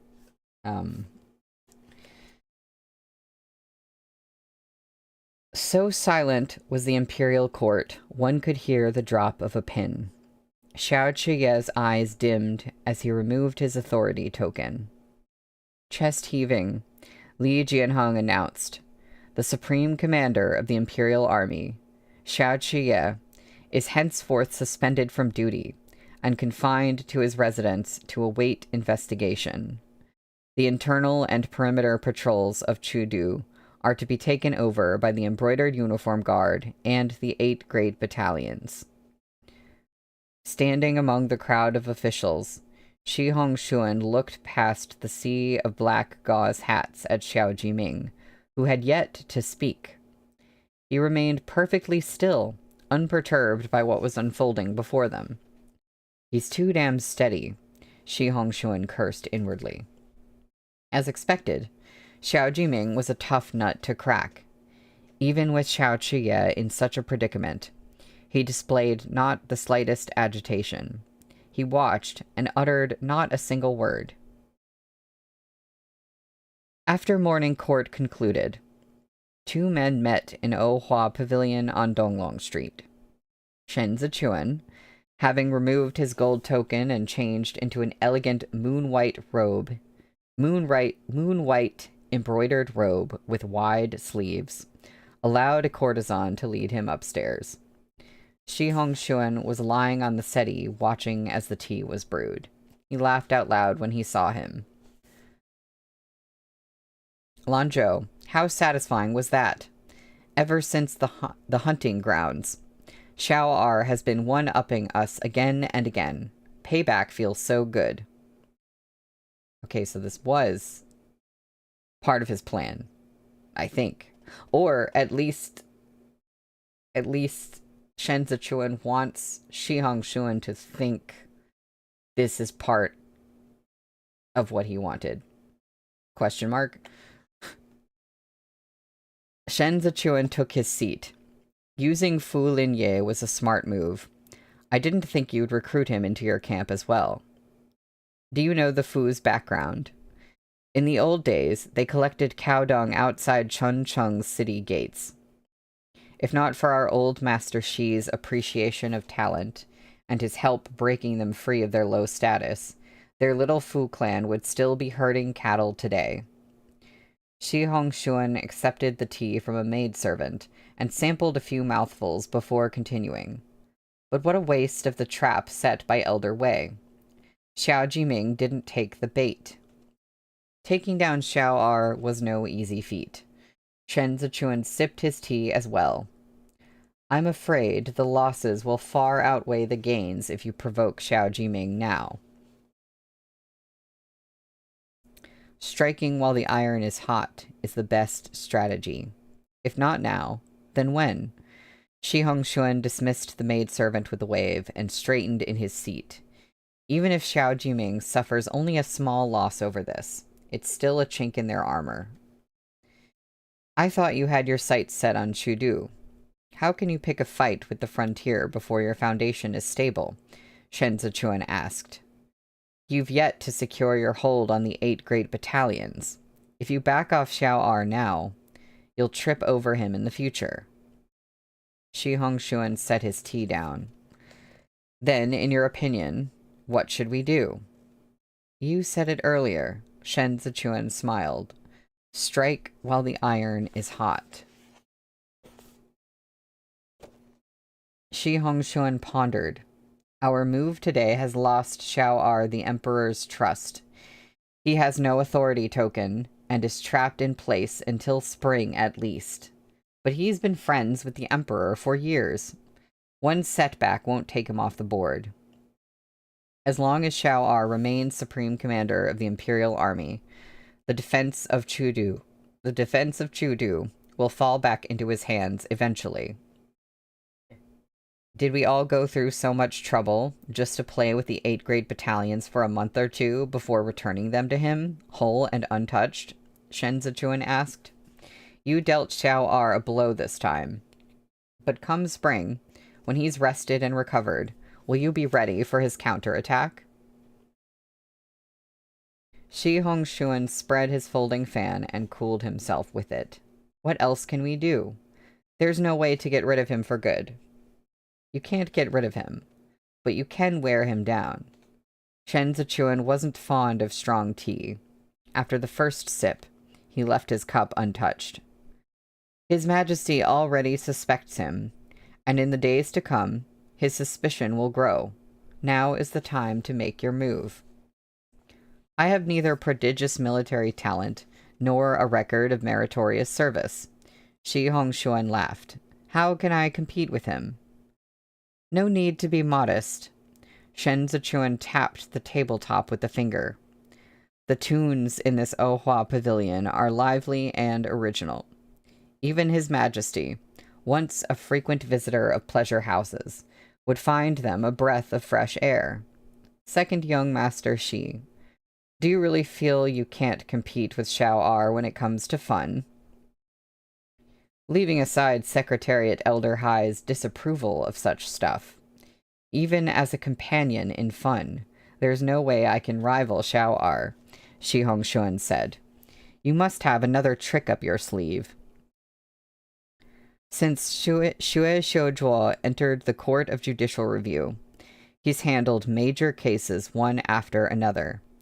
But he is, after all, only one man, and when it comes to talent and scholarly reputation, he is also outdone by Yao Wenyu, who roams unfettered over the land. If Xue Xiuzhuo wishes to advance his career into the Grand Secretariat, he needs someone to lionize him. Shen Zichuan's fingertip inscribed a small circle on the tabletop. You made a good impression before the students of the Imperial College last time. They can be leveraged to do Xue Xiuzhuo a favor. Secretariat Elder Hai has lately been thinking of expanding the Imperial College. When this happens, Xue Xiuzhuo will naturally be able to handpick his own cohort from the ranks of rising scholars. Raise the tide of opinion through sheer numbers. Shi Hongshuan turned it over in his mind. But Yanqing has his own people. Why must he go to the Imperial College for them? To oppose Xiao Er effectively, all 8 clans must make peace and join hands against the enemy. But the Yao clan is unwilling. Think about it. In the hearts of the literati, the Yao clan is as lofty and immovable as a rocky spire. Never mind if they're unwilling to work with you. The real threat is that they'll turn around and ally with Xiao Er. If that's the case, why not kick the Yao clan out now and clear a space for someone up to the task? He didn't expect Shi Hongshuan to laugh. You were born in Zhongbo, so you don't understand the history of the 8 great clans, Shi Hongshuan said. Even if the Yao clan isn't willing to join hands, we can't kick them out. It's impossible to kick them out. Think back to the imperial court during the peak of the Yao clan's glory.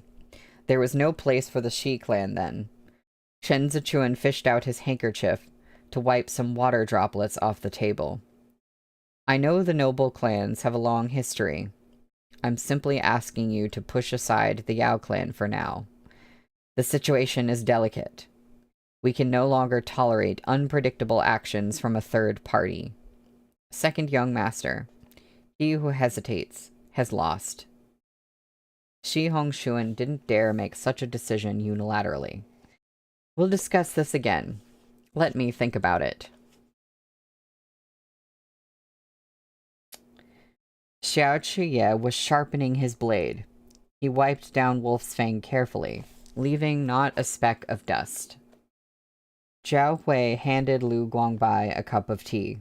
Our Gongzi has been wiping that blade for ages. Is he planning to hack someone with it? Lu Guangbai laughed into his tea. After today, even venturing outdoors with his blade is going to be tough. Jiming, did you get a good look?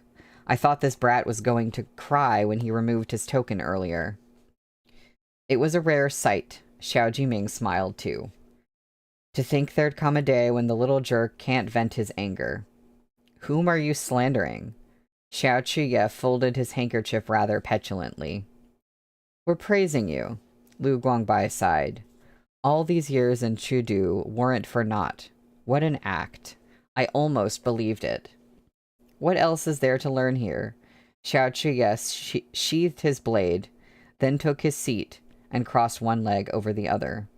Old Wei certainly put the effort in. I should give him more credit.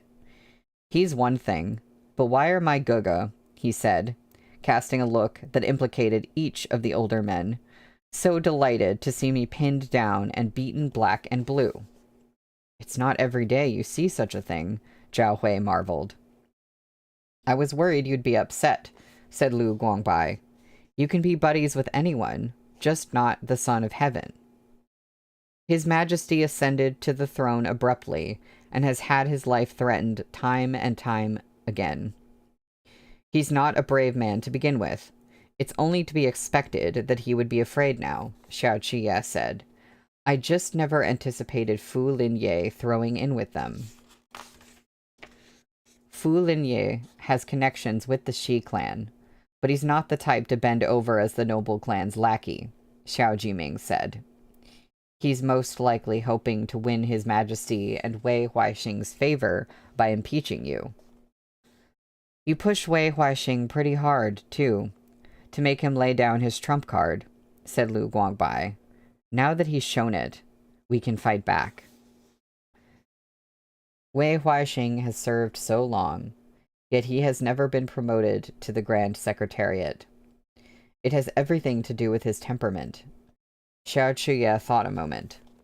Although Hua Siqian used him when he was alive, he did so with great disdain. Now that Secretariat Elder Hai is fearful of the noble clans taking over the Grand Secretariat, he's also holding him back from promotion. Wei Huaixing bears a grudge. If he wants to challenge Secretariat Elder Hai, he has to join forces with Shi Hongshuan and be the vanguard that charges into enemy lines. All this so he can step over the threshold that's been too high for him for more than 10 years. I only needed to flinch back, and he couldn't wait to give chase and present that final memorial. A great deal hinges on this. Even if the instructions were forged, it's an excellent forgery, Xiao Jiming warned him. He began by calling into question the Imperial Army's accounts. Knowing Hai Liangyi is nervous about the disbursement of military funds after the Hua faction embezzled them, he cannot tolerate any numbers being unaccounted for. The Chief Surveillance Bureau will be investigating you in the next few days. We can't let Fu Linye take the case alone. We need to ensure someone conducts the investigation with him. Someone fair and impartial from the Chief Surveillance Bureau, or the officials authorized to perform audits. Fu Linye will most likely be working with someone from the Embroidered Uniform Guard. Zhao Hui paused. This is an assassination case, after all. Embroidered Uniform Guard. Lu Guangbai looked at Xiao Chuye. We're without a single ally there. On the contrary, it's full of adversaries. Ah yeah, you're going to take a beating this time. Xiao Chuye grinned wickedly. Embroidered Uniform Guard, huh? I happen to know someone. Okay, but he's also the someone who's part of the scheme? Kind of. He's still... I don't know, Shen Zichuan is playing, like, 5D chess, and Xiao Chuye is playing 4D chess. That's, like, the impression that I'm getting right now. I don't know, I could be wrong, but, like, that's what it feels like at the moment. And I do not understand everything currently. A few days later, the Chief Surveillance Bureau began their investigation into the Imperial Army's accounts. Before Fu Linye set off, he met with Shen Zichuan, who had been tapped to help him with the audit. Knowing this man was a new favorite of the throne, Fu Linye didn't dare slight him. He instructed someone to serve their guest the quality tea. Shen Zichuan took a few sips and said cordially, "It's my first time on the job, so I'll be troubling your excellency for guidance." Fu Linye regarded Shen Zichuan as someone, like himself, who was in the noble clan's camp, yet he still had some fear of him. Thus he merely replied, "I'm afraid I'm not worthy to be your guide. I'll have to trouble the Lord Judge to split the work with me. The Imperial Army is as impenetrable as a metal bucket. I'm afraid they're keeping 2 sets of account books, so I'll be relying on the Lord Judge to do a thorough search." Regarding whom and where to search, Fu Linye spoke not a word. He was reluctant to commit himself to the noble clans and offend Hai Liangyi, but he also had no wish to join Hai Liangyi in stepping on the noble clan's toes. The man was a skilled fence-sitter who leaned whichever way the wind blew. This time, he had severely offended Xiao Chuye, and the Supreme Commander's people were bound to make things difficult when he went to check the accounts. Xiao R was a notorious asshole. Searching his residence was asking for trouble. In this matter, Fu Linye was unwilling to stick his neck out. He planned to push Shen Zichuan to the fore and let him conduct the search. He could be the pawn who drew Xiao Chuye's ire. To his surprise, Shen Zichuan readily accepted the role. Fu Linye's wariness of him receded. He looked at Shen Zichuan now and saw a greenhorn. The two split up, and each went on their way. Fu Linye headed for the Imperial Army's office, while Shen Zichuan made for the manor of the Prince of Libei in the company of a censor from the Chief Surveillance Bureau, and a contingent of men from the Embroidered Uniform Guard. They were still a ways off when Ding Tao, sprawled on the rooftop, spotted Shen Zichuan and sighed.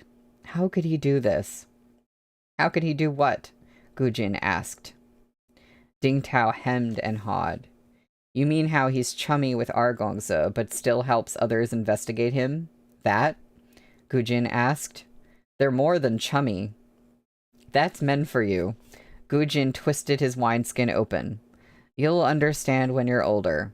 Everyone is like this. An embrace behind closed doors is a private matter. What happens once you put on clothes and step outside are public affairs. You can't talk about them in the same breath. You don't need to write this down. I love Ding Tao. At the door of the manor, Shen Zichuan's party was greeted by Zhao Hui and Chen Yang. Since Zhao Hui held an official military appointment, Shen Zichuan was the one who had to bow. The heir's courtyard is on the north side of the estate, Zhao Hui told Shen Zichuan. It mostly houses records of Li Bei's military affairs. The purpose of this humble servant's trip here today is to investigate the second young master, Shen Zichuan replied tactfully. It has nothing to do with Li Bei. Satisfied that Shen Zichuan hadn't come to make trouble, Zhao Hui nodded and shot a glance at Chen Yang, who stepped forward to lead the way. The second young master's courtyard is on the east side, he explained as they walked. Lord Judge and the other embroidered uniform guard brothers, please follow me. Shen Zichuan bowed again to Zhao Hui and followed Chen Yang. Xiao Chuye's courtyard was spacious. Strictly speaking, its scale surpassed that of the heir, but Xiao Fengshu had been too lazy to change it, and the brothers themselves paid no mind to such things. Xiao Chuye had lived here all this time, though after he took up his post as the Imperial Army's supreme commander, he rarely spent his nights here. Most of the time, he rested in a smaller house near the Imperial Army's office. When Shen Zichuan caught sight of him, he was fishing by a tree-lined pond, draped in a fisherman's cloak of woven straw. Your Excellency is here so early, Xiao Chuye remarked. Have you had breakfast? I ate at the Chief Surveillance Bureau, Shen Zichuan said. I see the Supreme Commander has refined taste in leisure. I'm just an idler on suspension. How can I compare to your Excellency? Xiao Chuye shook the fishing rod as if to prove his idleness. Though if you're here to search my courtyard, you must first show me the warrant. Where is the art of this? Thank you, Blue.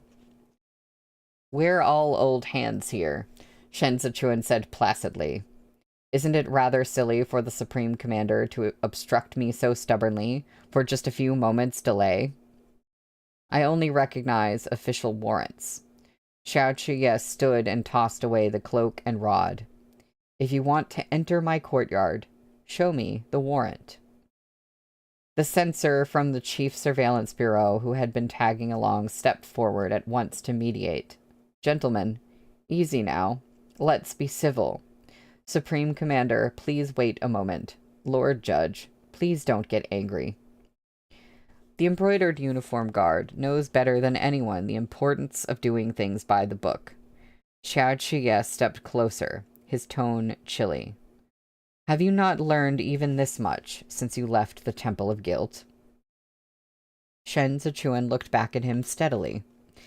A tiger stranded on the flatlands will be insulted even by wild dogs. Whether a dog like me shows you the search warrant or not, you'll have to welcome me with a smile. Wiping sweat from his brow, the censor squeezed his way between them and cupped his hands politely as he pleaded. Let's just talk this over. It's all... That's quite the mouth you have. Xiao Chuye nudged the censor aside, without so much as a look, and stepped closer. I wonder if you dare say it again with your fists. No fists. You mustn't fight. The censor strained forward and shouted. We do have a search warrant. Please take a look, Supreme Commander. And we do have to search the compound, too. Judge, please wait. Let's just talk this over. Whoa there.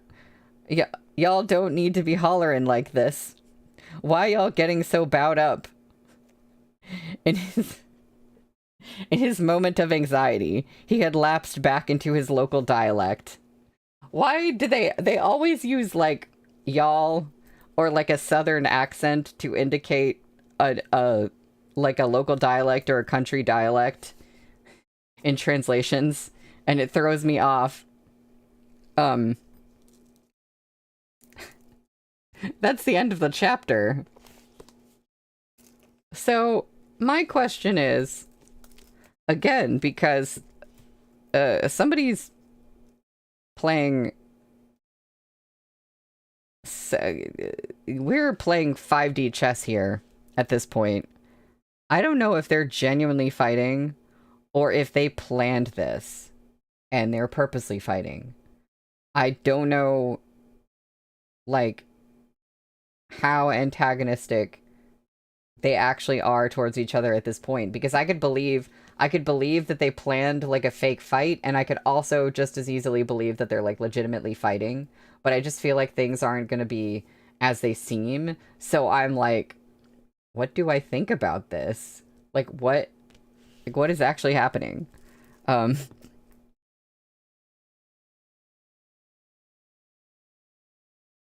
A vase of peonies. Having watched a lot of C-dramas, I know exactly the accent they're indicating. Interesting. No, I know it's hard to translate something like that into another language or for another culture without using, like, a shorthand of sorts. It's just funny to me. I was like, when does anyone say y'all in this?